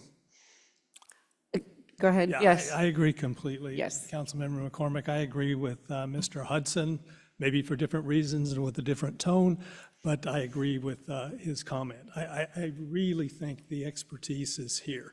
You know, you asked about what the community was like. You know, it's not fraught, but design review knows what the community thinks and can articulate it better than Us, I won't go for on. sure, without a Go doubt. on with that, and the Planning Commission as well. So I really would recommend a special standalone meeting with design review, special standalone meeting with Planning Commission, and then maybe come back and talk to us. If you want to do the community survey, I mean, I would think it'd be more valuable actually to, based on those initial discussions, come up with your recommendations and then have the community session, get the community input that way, and then bring it back to the commissions. I think that'll be most helpful for our community to even understand what we're talking about, to be perfectly honest, right? I mean, I'll get you one second. But yeah, if you guys just send things out to the community, I know we're gonna get some good comments, I agree. But is it gonna be what we want, you know? And these guys, I mean, I don't know, planning can make the choice if you guys want to hear this or not, but our design, I know, they're all pointing to them too. I mean. And this is only a subset of the community. And this is only this, yeah, I really highly recommend that we change this process and go to design review first before you go to the community. And add my 2 cents, I really agree with them. I feel like the kid, I'm on level 1 of the video game, these guys are on level 10. And I mean, just listening, you think, okay, yeah, okay, it makes a lot of sense. I just think that there's like expertise here and some wisdom through hard-earned experience, and I think it's worth listening to. So I really agree. Can I? Yes, go ahead. A little filigree. I was thinking, and then I can't remember which one of you triggered that idea again. It's like when you go to the ophthalmologist and you look at the chart through the lens and he says, okay, is this one better than this one? And then the next one, well, is this better than this? It's the same sort of thing. I mean, if you could see designs and then see how it changes a little, it just, in the abstracts, it's difficult to do it. But looking at things that have a particular element and then trying to talk about, okay, why is it that that's a lot better than the other one? I can tell you, looking at the staff report on pages 2 and 3, I would not want any of these built in our community. I checked with Stephanie to make sure nothing had been approved. None of these have been approved. The only one that looks good to me is the corner example. But the other ones, I mean, I think we need to talk about the concept of articulation, because some of these are just taking articulation to an absurd extent.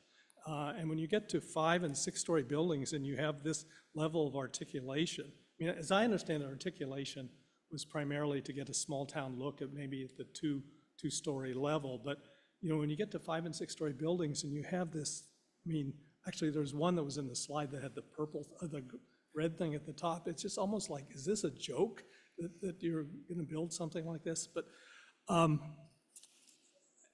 I think we need to rely heavily, well, find out what design review, planning commission think.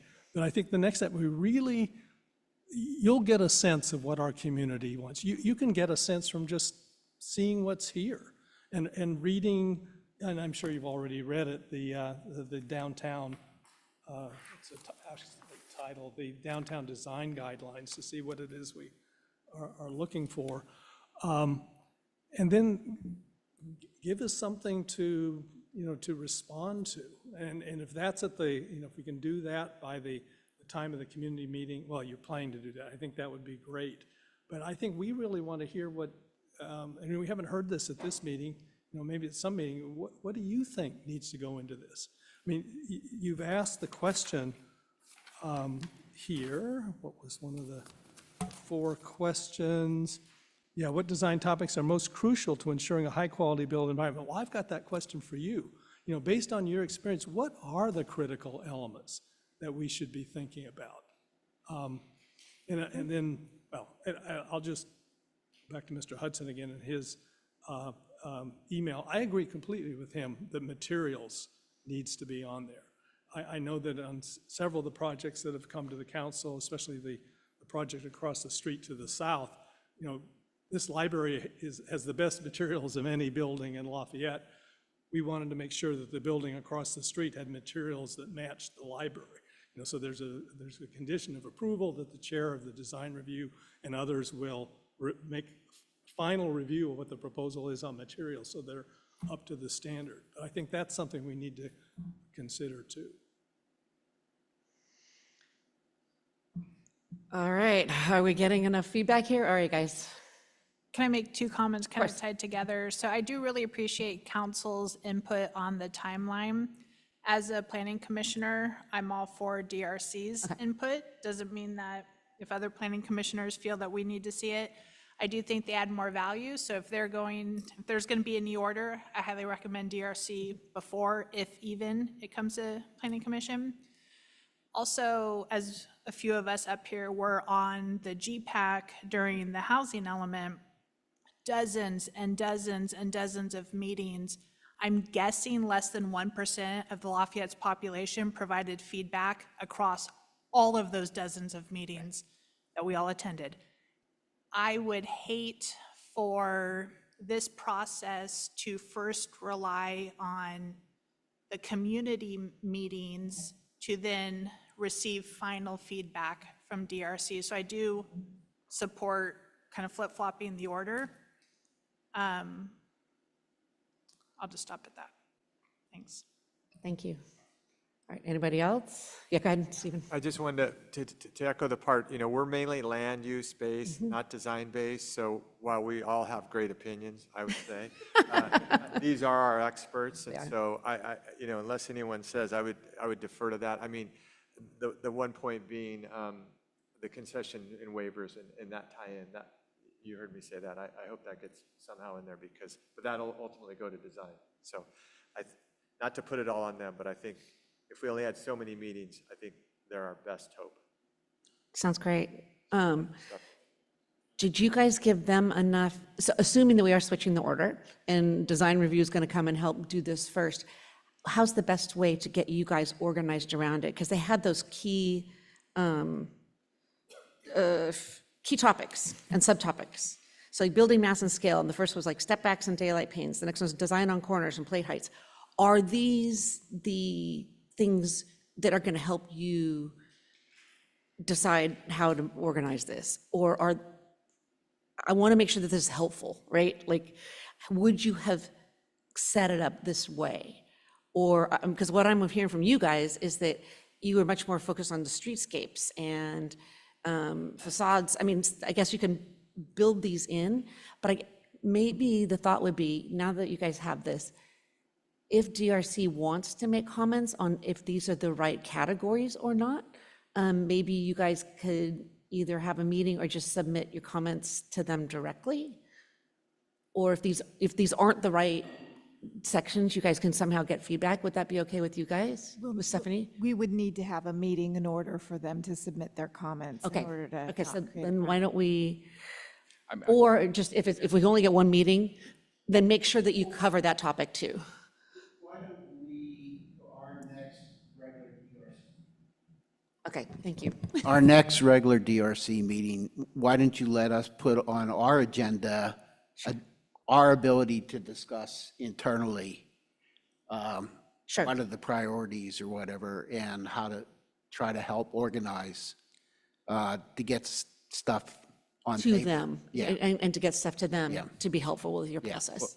That's a question. I mean, are we limited on number of meetings on this? I mean, I guess, is there, or more, it's more just kind of calendar? I don't think that they need to be there, maybe. I'm not No, they don't need to attend the meeting not with that one. us. We will put it together. They can get the minutes of the meeting afterwards, and we'll put something together that will be usable to them. Because my view, when I heard you guys, I don't want to put words in your mouth, but it felt like you got, because time was short, you were just taking your top issue, the one that's burning most in your mind. But I'm imagining there's a second and third and fourth issue that are probably equally worth discussion. So yes, as long as there's time for the entire, DRC to kind of have a chance to get everything out on the table, I think that's a great idea. I don't know if you can do it on one meeting. I don't know. It seems almost too big. Well, we can put it on the agenda for one meeting, and if we don't accomplish it in a reasonable amount of time, we'll restructure a second one. Okay. By the way, it's after 8:30. I know, your We're meeting's supposed to started at be- 8:30. Okay, yeah, all right. Are we done? I hope that we got to a conclusion that we think is helpful moving forward and going to help you guys with your jobs with this. Thank you very much. Yes, thank you. Okay.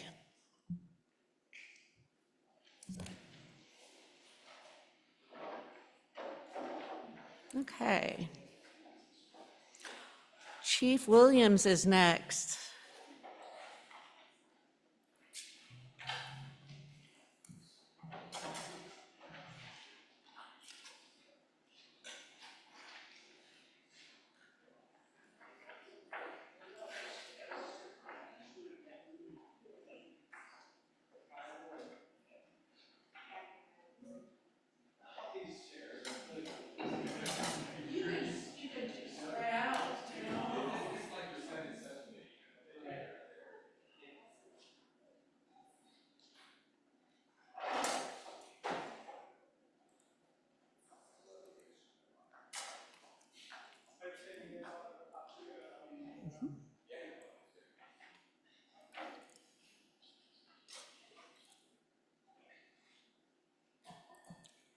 Philippe, Jamie Williams is going to have a PowerPoint.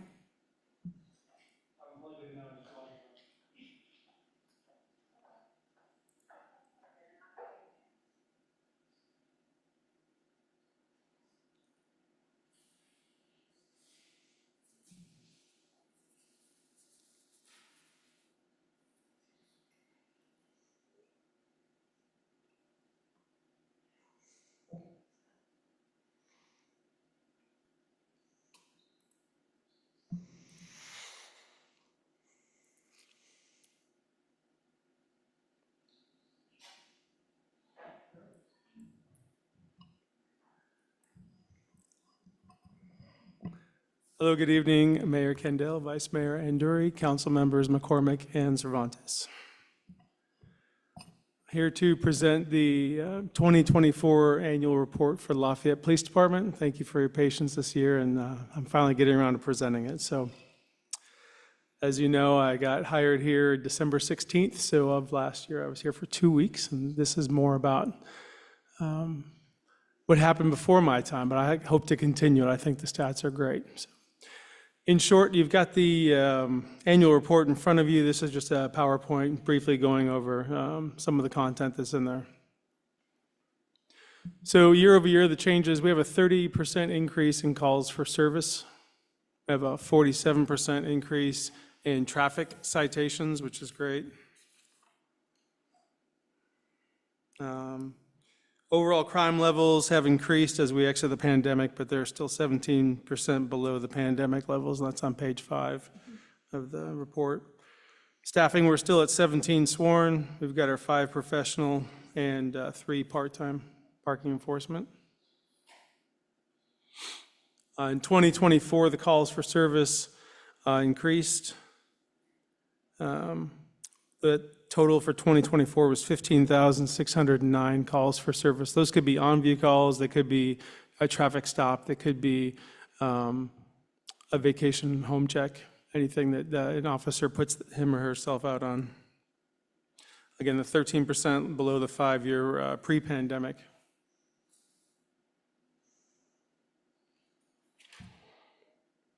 The persons crimes. So on the uniform crime report, the UCR by the FBI. They collect and report data on crime across the U.S., sourcing information from law enforcement agencies. This is on page 4 of the annual report. It includes 8 major categories, including criminal homicide, forcible rape, robbery, aggravated assault, burglary, larceny, theft, motor vehicle theft, and arson. So it just gives a platform to use for anyone to compare our crime rates versus other cities.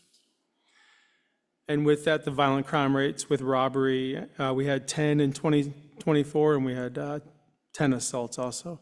And robbery could be anything that was used with a commission to take property against another person by force or by fear, and that could be with robbery, or it could be with a firearm, or it could be without as well. Could be simply going to use force or fear on somebody. So, like I said. Our uniform, the UCR is down. It's 77 per 100,000 in Lafayette, which is, considering the 2023 standard across the nation was 363, and California was 511. We don't have the 2024 stats yet, as FBI is still collecting the information. They're expected to release it late September of this year.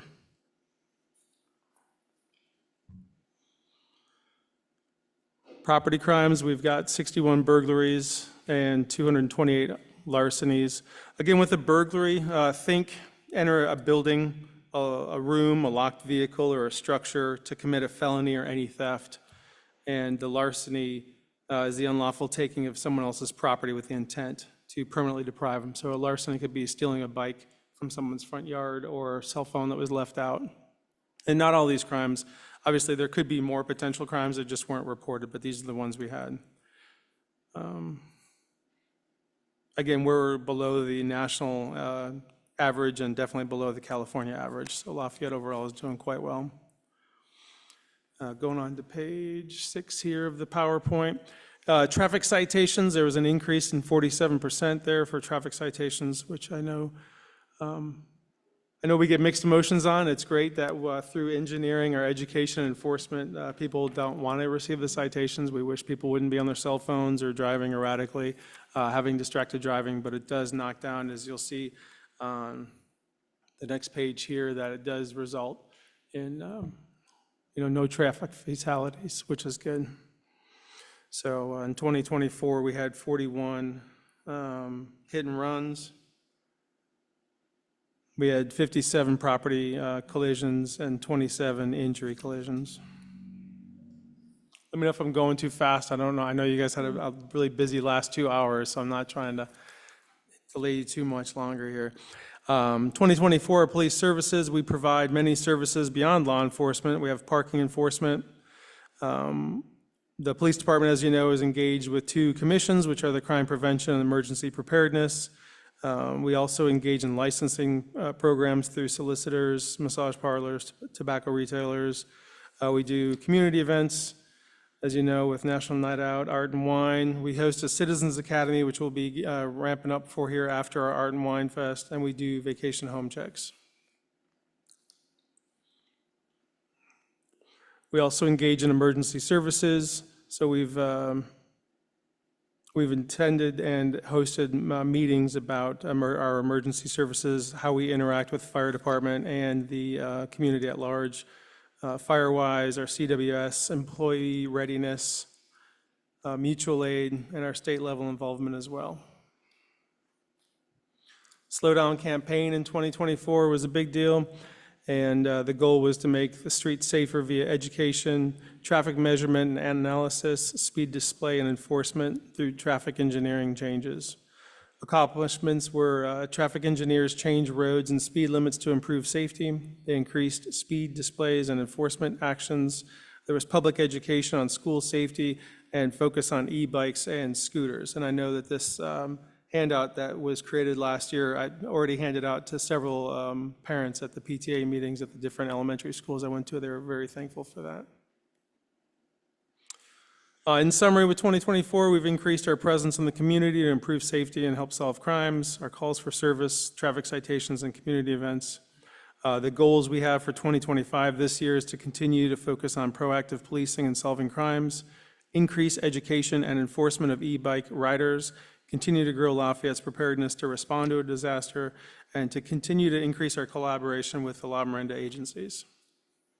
And that is the 2024 annual report in summary. I know I went through that pretty quickly, so please let me know if you have any questions. Not a problem. Any questions? I'll just start with a couple. Thank you very much. Excellent. Just getting to the questions, but no, it was terrific to see the stats and just all the work you and the team does. Just phenomenal. The question, I guess I couldn't help. The first page talked about we were 30% increase in call volume, 47% in traffic enforcement, same level of officers. Yes, sir. What's your assessment on? I'm just kind of curious on workload or the number of staff we have, given things seem to be going up. Is it sufficient? How is that feeling right now? Yes, sir. My understanding with the typical officer to citizen ratio typically is 1 officer per every 1,000 people. And so for Lafayette, we've got about 25,000 people, and we're set for 17 people, including myself. So it brings us to about a 0.68 per 1,000. We're the lowest in the county. And so in general, we'd like more staffing. I haven't given it any further thought than that as to how we would do it. I know previously, years ago, there were 3 beats in the city. There was the way our city is currently divided in Lafayette, if you think about Mount Diablo being the belt of the city, everything north is our beat 41, everything south is beat 40. And the previous 3-beat system was similar, but there was a beat, I believe it was 42, which was the business corridor along Mount Diablo. Okay, right, because we didn't see any sort of request for. So that's something you're kind of assessing this year as how you're kind of viewing Yes, sir. that? Yeah, kudos to prior Chief Aldrett and what he did with his team for 2024. I hope to have similar standards for what we're here for this year as well. And I'd like to address some type of potential staffing change if that continues. This is definitely preemptive in June of 25 to see how our property crimes are going to go. But I know with the BART system having their floor to ceiling plastic barriers, our officers have talked about there's been a decrease in the amount of people coming off BART, stealing, and being able to jump back on BART. We thought it was going to hinder our ability to get onto BART quickly to address dealing with potential suspects going that way. And what we found out is they're just not leaving BART as frequently as they did before. It stops them before they even come into the city. Oh, that's a really good concept. Yeah. And then I'm just going to leave with a question about. Yes, sir. Is more about the e-bike enforcement. Yes, think, sir. Everything I've heard, the schools have done we hear reports from the superintendent occasionally, done a really good job within the boundaries of the school, trying to have consequences and the rules about e-bikes. But I got to tell you, you go downtown right now and you see it just like it's the Wild West, it seems like. So maybe there could be a separate time where we talk about how we deal with enforcement of e-bikes when they leave the school property. Yes, sir. I know that in June, we had that 3-city collaboration with motor officers going out and doing a lot of traffic enforcement. When they come back in August, I believe it is, there's going to be an e-bike stop presence. So fair warning to everyone that it'll be on a Wednesday more than likely. This is our knock-knock, so it's coming. Great, thank you. Yes, sir.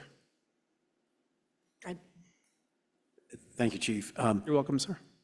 I was looking at the graphics, trying to figure out trends, because I kind of do that when I look at these things. And Sure. the only thing I could sort of really pick out in some respects was in the big picture, kind of downturn during that pandemic period, kind of moving up a bit now. Beyond that, it's really sort of hard to discern things. So away from like the pandemic, post-pandemic effect you mentioned, can you see any other trends from the data we have here, or is it just kind of sort of random chance with small numbers? I would say the latter. It's tough to discern that information right now, right? I'm still trying to understand different trends that are happening with that as well to see, was it just that more people were home and didn't have the opportunity for break-ins, or they were more present of their property and what was happening if they were doing remote learning or staying in remote work as well? I don't know. Okay. Yes, sir. Anything else? No, thank you. Once again, we have a great police chief, and I'm very thankful that Narup found you. So far, you've been very present, and I think people feel you around a lot, and I appreciate that. That's good. Oh, thank you. Love Yeah. to be here. I'm happy for the opportunity. Thank you very much. Thank you to Narup for choosing me. I appreciate that. Yes. Public comment, you want to open? Oh, yeah, please, public comment. I have none. Can I make a comment? Please, yes. Okay, this is a comment, not a question. Yes. So again, I just want to echo what the mayor said. We really appreciate your being here, being active in the community, the efforts to reach out, you joined Rotary, you're really trying to get into this place, and I think that's a great rate to work at, so kudos to you for that. Thank you very much. I'd also say, I wanted to, because I know others are going to say this too, but the response on that CVS break-in, I mean, that I just thought was great police work. I sent you a note on that. I was like, okay, wow, these guys really work fast. So I think if word gets out there, it's like, that's a good thing for all of us, I think. I've heard it coming up where I was taught how to do my job, and my mantra here for my guys and gals is if you come to Lafayette and commit a crime, we're going to go to your neighborhood, we're wearing our Lafayette police uniforms, driving our Lafayette cars, and the neighbors are going to hear people screaming Lafayette PD, wondering, where is Lafayette PD and why are they in my neighborhood arresting people if they're coming from out of town? So very thankful that our guys and gals did a great job doing the work they did to identify the vehicle that was leaving that day. And San Francisco found it, pulled them over, and we were able to go out there and go get them. Again, San Francisco is probably, where's Lafayette? Why are they coming out here for this car? Because you don't come to Lafayette to do crime. We're going to get you. So I'm very happy with it. Thank you for your comments. All right, one more. Well, two comments. First, thank you for the increased level of traffic enforcement. It comes at a time when the Chronicle ran a story last week, you might have seen it, about how the civil grand jury in San Francisco was criticizing the police department for basically undermining Vision Zero by not doing enough traffic enforcement. So I think, obviously, engineering, education, enforcement's such an important part, so thank you. Yes, sir. And then second, I'm not sure which word to use here, but I just want to express my gratitude for the way the police department, and here's where the verb comes in, monitored, handled the huge demonstration we had on Saturday the 14th. Saturday the 14th. Very familiar I with thought it, yes, sir. It was great. I saw that there was a presence, but it was just very well done. So Thank you. well handled. Just one comment too. I guess I'll echo Councilmember Cervantes. I think CVS, it was great. That was just tremendous to see. But also, I thought the use of social media that you guys did about communicating. I mean, you communicated to us really nicely, but also you just did a great job, I thought, on social media, getting it out on the Facebook page. And I'm a big fan of that. I think people will hear about a break-in, but they will never hear about the subsequent activities. Sometimes because they're long distances, or sometimes just because you guys work hard, you get it done, and then we move on to the next thing. I just think the follow-up and showing how fast we reacted was just tremendous. I think it's good for community morale to know, we know you guys are on it, but the fact that they heard it was just terrific. So I just gotta say more of that if you could, because I think it shows off what you guys do, and that's good. That's just good for all of us to kind of see it. So just Yes, sir. We're trying to be more present on social media. You're looking at half the social media team right now. The other one is Kathy. So I know that's between the two of us, and sometimes we bounce ideas off of how soon, what are we doing? And so she's been great to teach me and been patient. So thank you. So yeah, we're Super trying. helpful, yes. Right on. Thank you All right, guys. you're very welcome. Thank you all for your time. Are we okay to go forward? You guys want a break? We're break? Plowing ahead, all right, plowing ahead. Okay, great. So we have the consent calendar. Does anyone want to pull anything? Yeah, I'd like to pull, let's see, where are we? 12B. Okay, Carl pulls 12B. Anything else? Any members of the public want to pull anything on the consent calendar? No requests. Oh, that's right, okay. So I'll move adoption of 12A. Do I have a second? I'll second. All in favor? Aye. Aye, all right, thank you. So we will pull 12B. Now we will go to Dana Popland, Human Resources Analyst, for the vacancy report.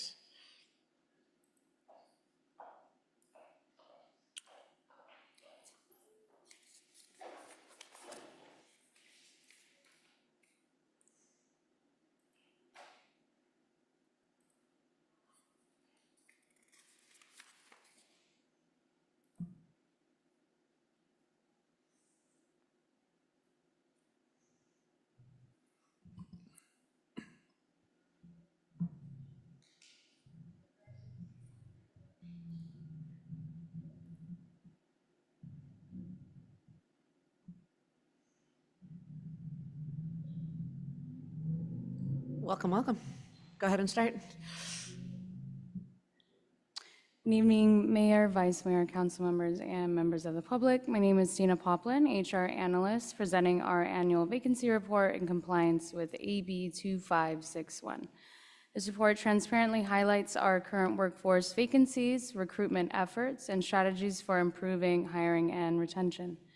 Please note that all information is reflective of FY 24-25 through June 11th and by bargaining unit. Since the inclusion of one additional staff member as city manager would have minimal impact on the data, we decided not to pull a separate data set for this role. Our total number of approved positions is 49.35 FTE. Number of posted jobs was 9.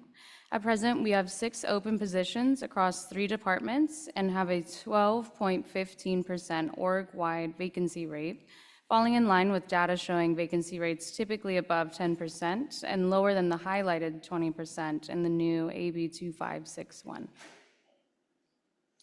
Over the past fiscal year, we have received 607 applications and interviewed 47 candidates.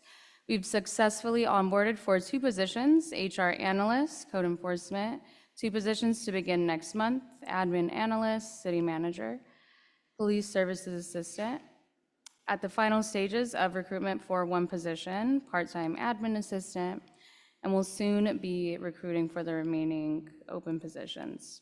Based on our 2 actual onboardings, HR analyst and code enforcement, our average time to hire has been 83 days from date posted to first day on staff, which we anticipate cutting down through the next year, with the part-time admin assistant position, as an example, having been posted 33 days from the date of the report and already at final stages.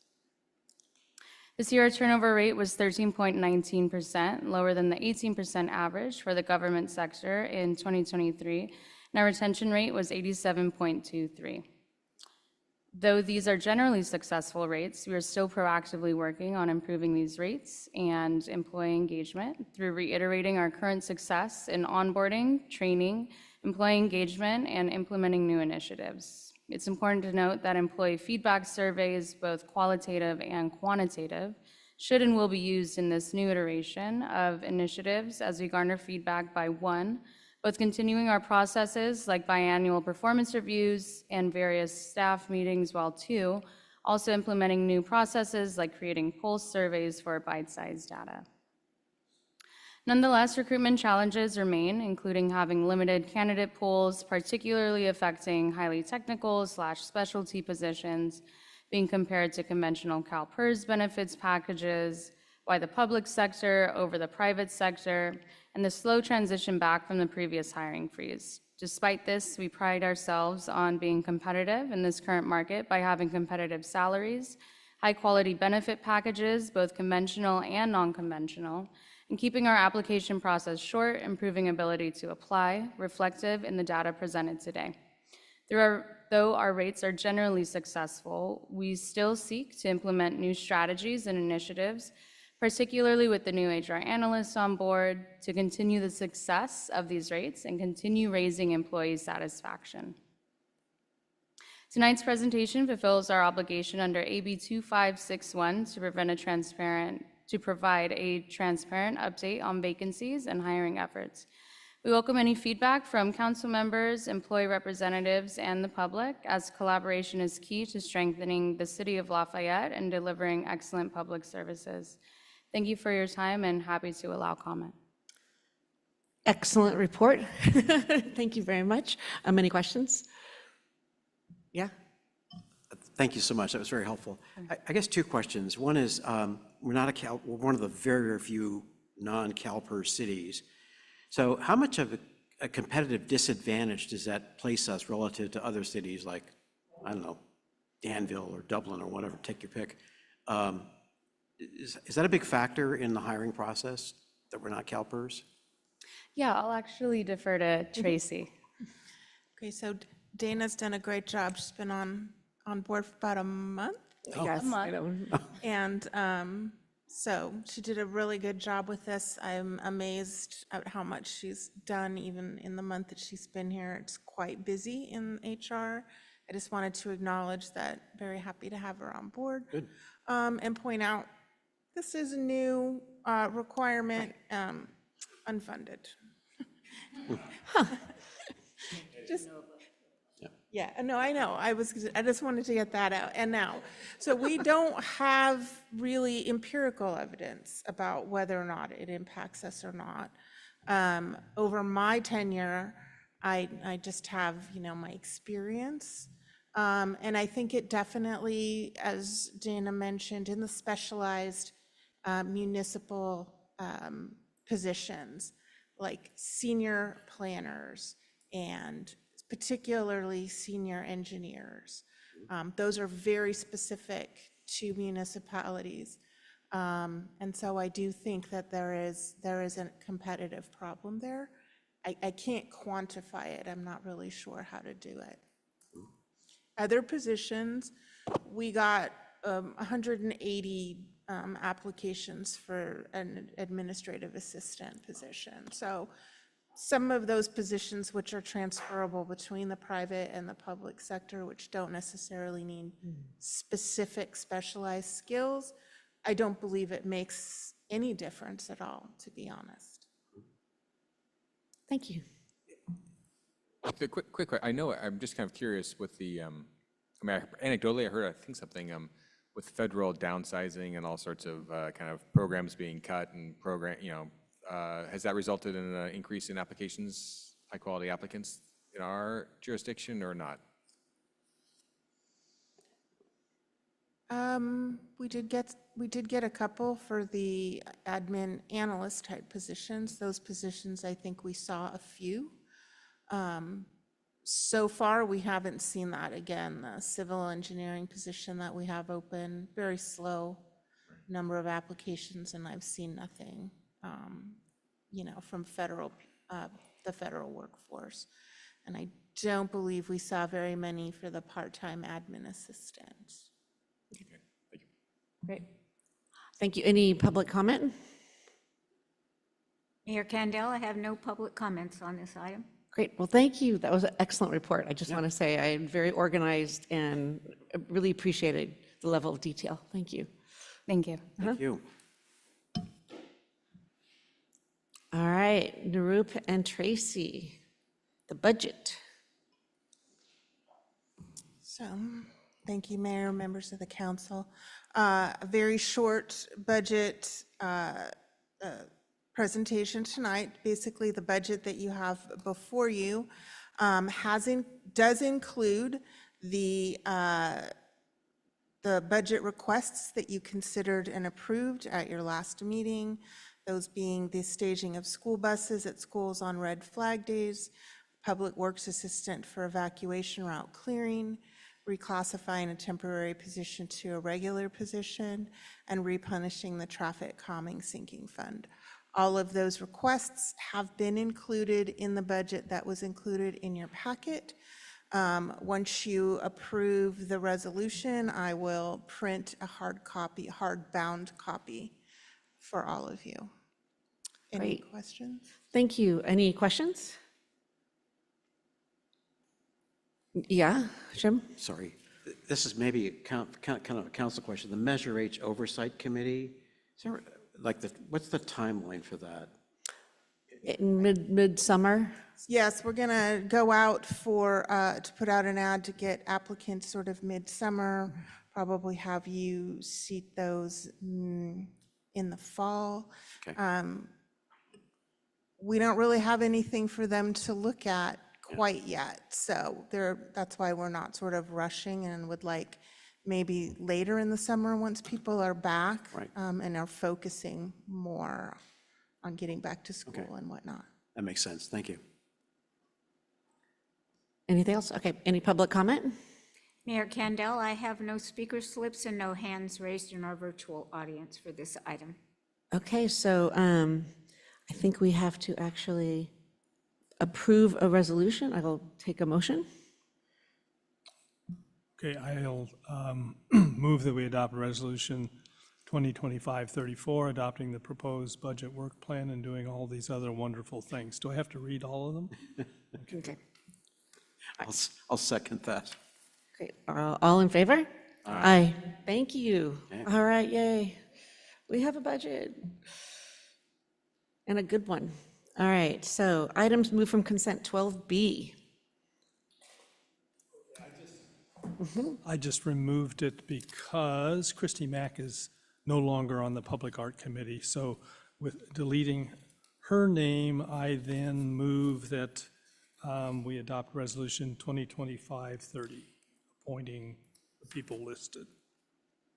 Okay, I'll second that. all in favor? Aye. Aye.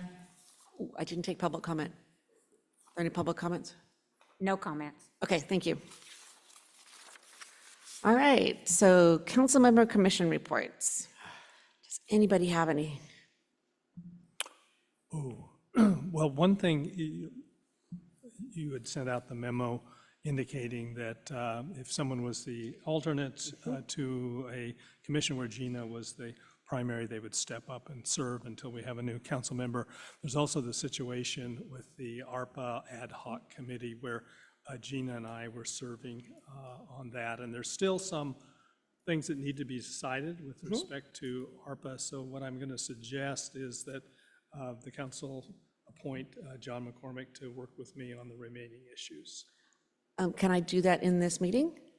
No. Okay, we'll bring it back to the next meeting. Yes, and I think we'll want to make that a standing committee, given how long that's gone on, so we can bring that back and have an appointment made and convert it into a standing committee. Oh, is it going to end though, like right after this? Clear, if it's ending, we should probably end it, and I could maybe just make some decisions with the remaining, with Councilmember Anduri, because I think that I sort of promised the city attorney that it would be ending. So if we appoint a new person, we probably need to make it a standing committee, which will require noticing and public meetings.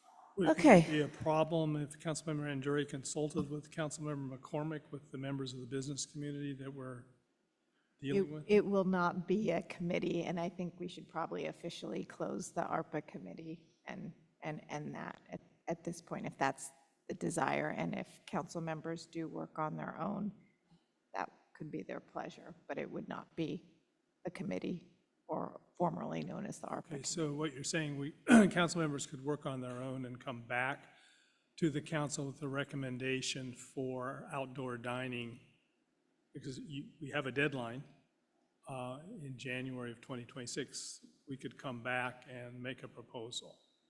You could. It would not be the ARPA committee, though, so it would be two council members going off on their own without direction from the council. Sounds great. I didn't know we could do that. Well, you typically don't. That's why I'm raising it a little. But if there's a desire, we can bring this back at a future meeting to have a real discussion on it. Are you clear? No. Yeah, There was a couple things that you did mention that you had to talk about, though. yeah,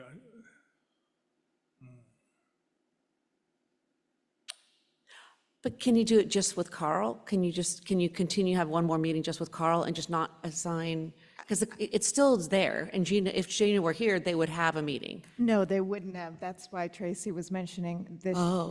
This has gone on too long. To be what we call an ad hoc But committee we meeting. have the outdoor dining still needs to be potentially resolved, but staff could, what you're saying is staff could consult with Councilmember Anduri so that there's a through line there, and if Councilmember Anduri wanted to take the pulse of the business community via Councilmember McCormick, he's free to do that, right?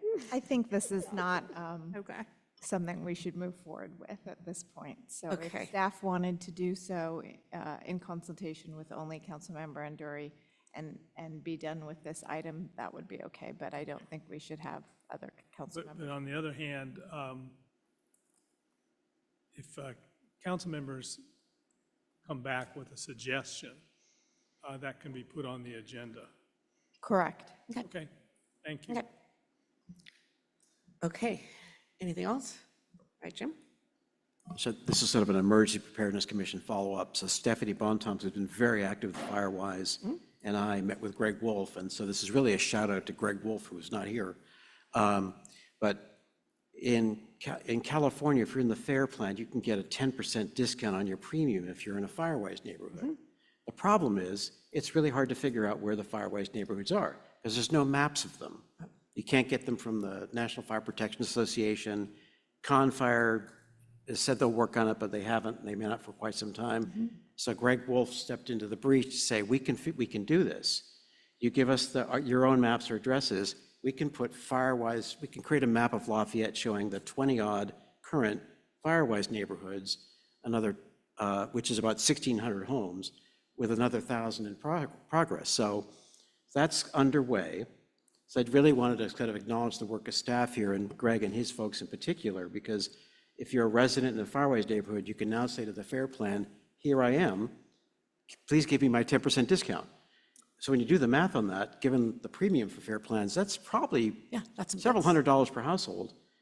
And you roll it up, it's probably well over $100,000. So that's like money back to the community, thanks to the work of staff. So I just wanted to shout that, just acknowledge that, because that's extra work, but it makes a real sort of grassroots difference, and I think could help incentivize other households or neighborhoods to join FireWise. So thank you, Greg Wolf. And Stephanie Bonton. Yeah. Great. Yeah, no, that's perfect. Thank you.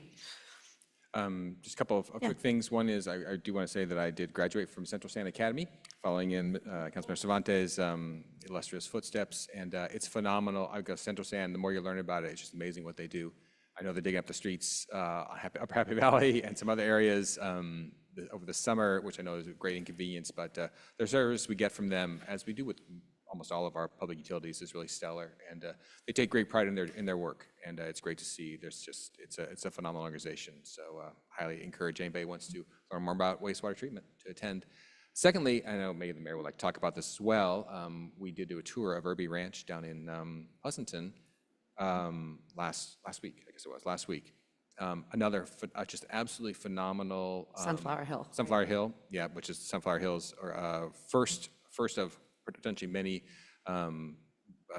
residence communities down there. It was just phenomenal, inspiring, and it just bodes hopefully so well what it's going to do for us. And the fact, all the learnings that they're taking from things they did well, but things they didn't do well, and how Lafayette's going to benefit from that was just very exciting. So I'll leave any other commentary to the mayor, but it was a terrific tour, and I highly suggest doing it if you haven't. Yeah, that was a really inspirational trip, and like the learnings and really how it changed the layouts of the building we're building versus what they did. I mean, that's how nitty-gritty, thoughtful the whole process is. It was a great visit. I went to the ABAG meeting. We approved the budget. They're going to be increasing our dues next year a little bit. But 72% of our funding to ABAG is to fund old pension liability. So not really, they've got about $18 million, and they have no employees. Since MTC took the staff over, they have no employees. So there's no way to capture this. And so they're thinking about actually selling their interest in the building, in the huge downtown building. MTC ABAG has this big building downtown, and ABAG may end up having to sell it out. We also had some bylaw changes, and so the way we used to vote for vice president and president of ABAG was through all the councils in the Bay Area. We all could vote. We're not going to be able to do that anymore. We're only going to be able to pick from what the executive committee people that they put forward, and there was a lot of discussion about that, and it wasn't all positive, but it did pass. So we're going to be changing the way we vote.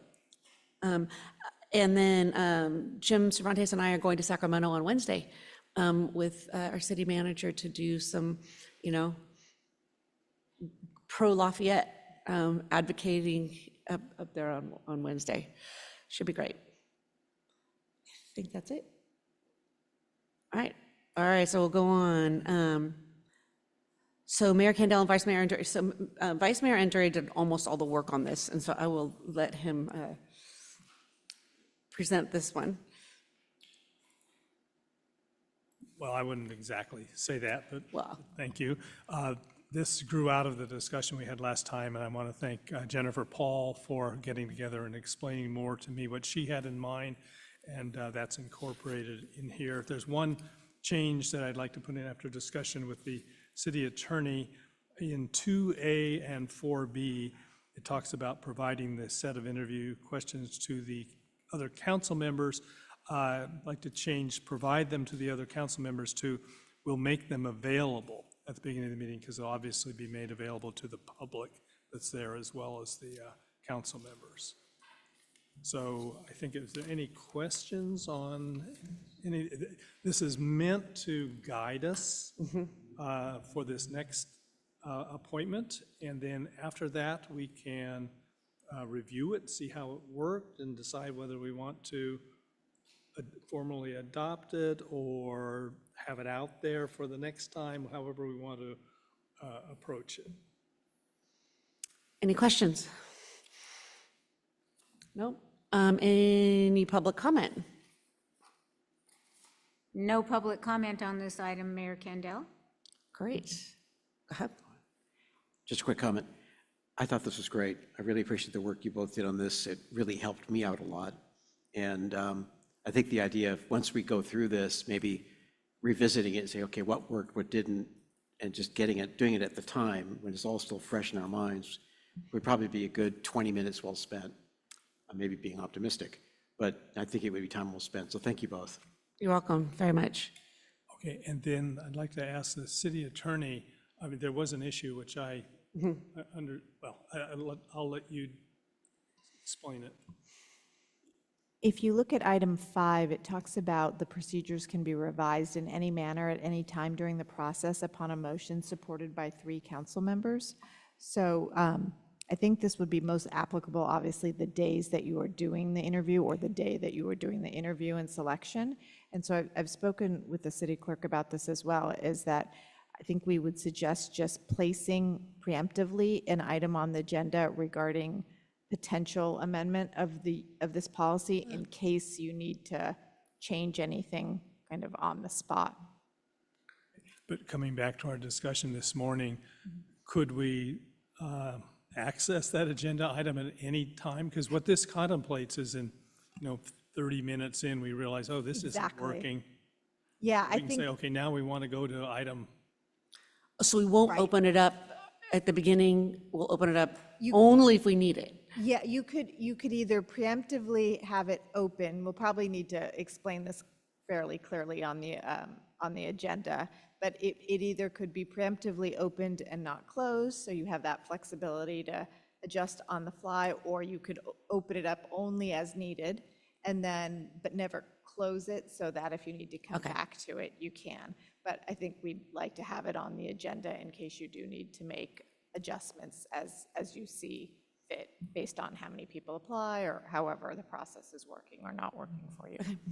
Okay, and then I think the other thing we wanted to determine, because the hypothetical is raised, what if 20 people apply? And so find out from council members, how early could you come to a meeting on the 15th? On July 15th.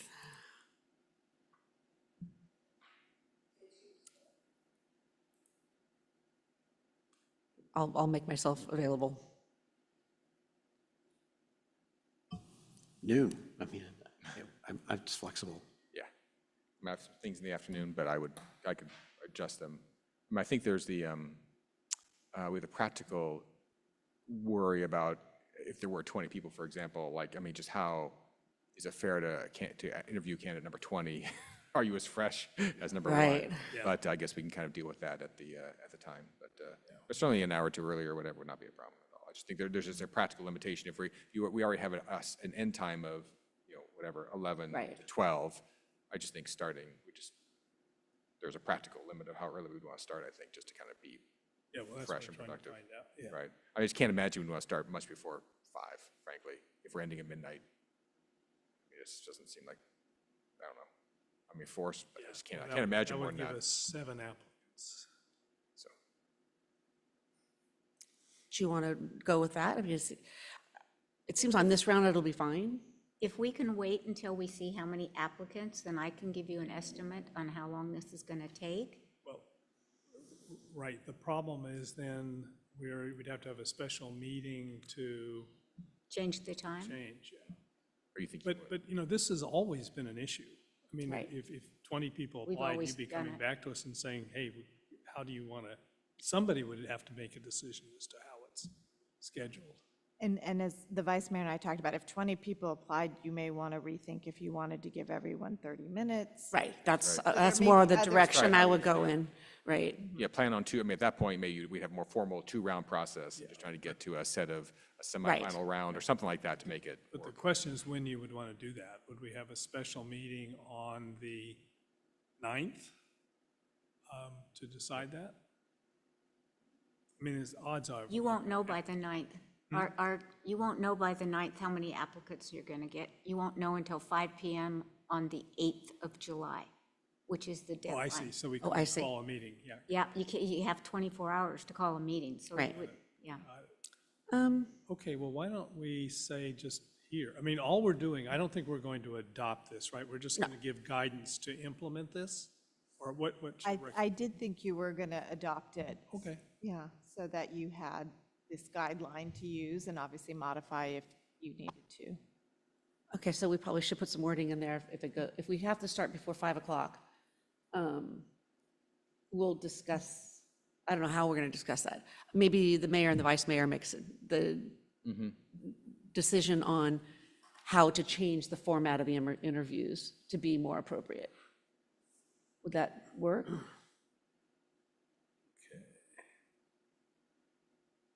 Yeah. Yeah.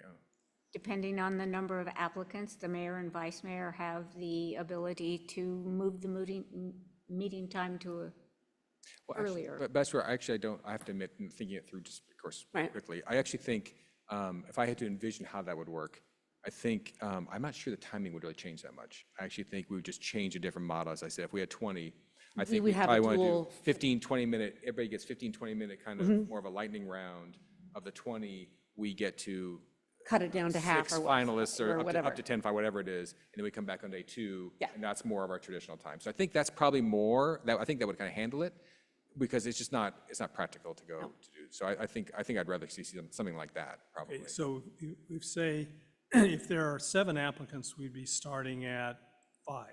Okay, Are you thinking 1 hour per, I guess, 30 minutes. half hour, okay, right? So we'd be starting at 5 to 6, we'd be working on the questions. Okay, then 6 to And 6 to 9:30, Yes. you get in 7 interviews. So if you say if there are more than 7 That's right. applicants, the mayor and vice mayor may alter the schedule, or may alter the That's part of the process, actually. process, or the procedures, we're using procedures, to accommodate the number of applicants. Okay, Right. that works. Okay. And do we have a public comment? We didn't have public comment. Do we have any fresh public comment? We have no public comments at this time on this item. Okay, so if they want us to adopt this, can we Make a motion. make a motion to adopt it? To adopt the appointment procedures as modified, as suggested As suggested also by the city attorney. by city attorney and vice mayor Ender. Second that.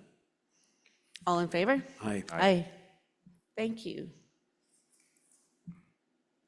That was really great. Sorry, I closed my thing.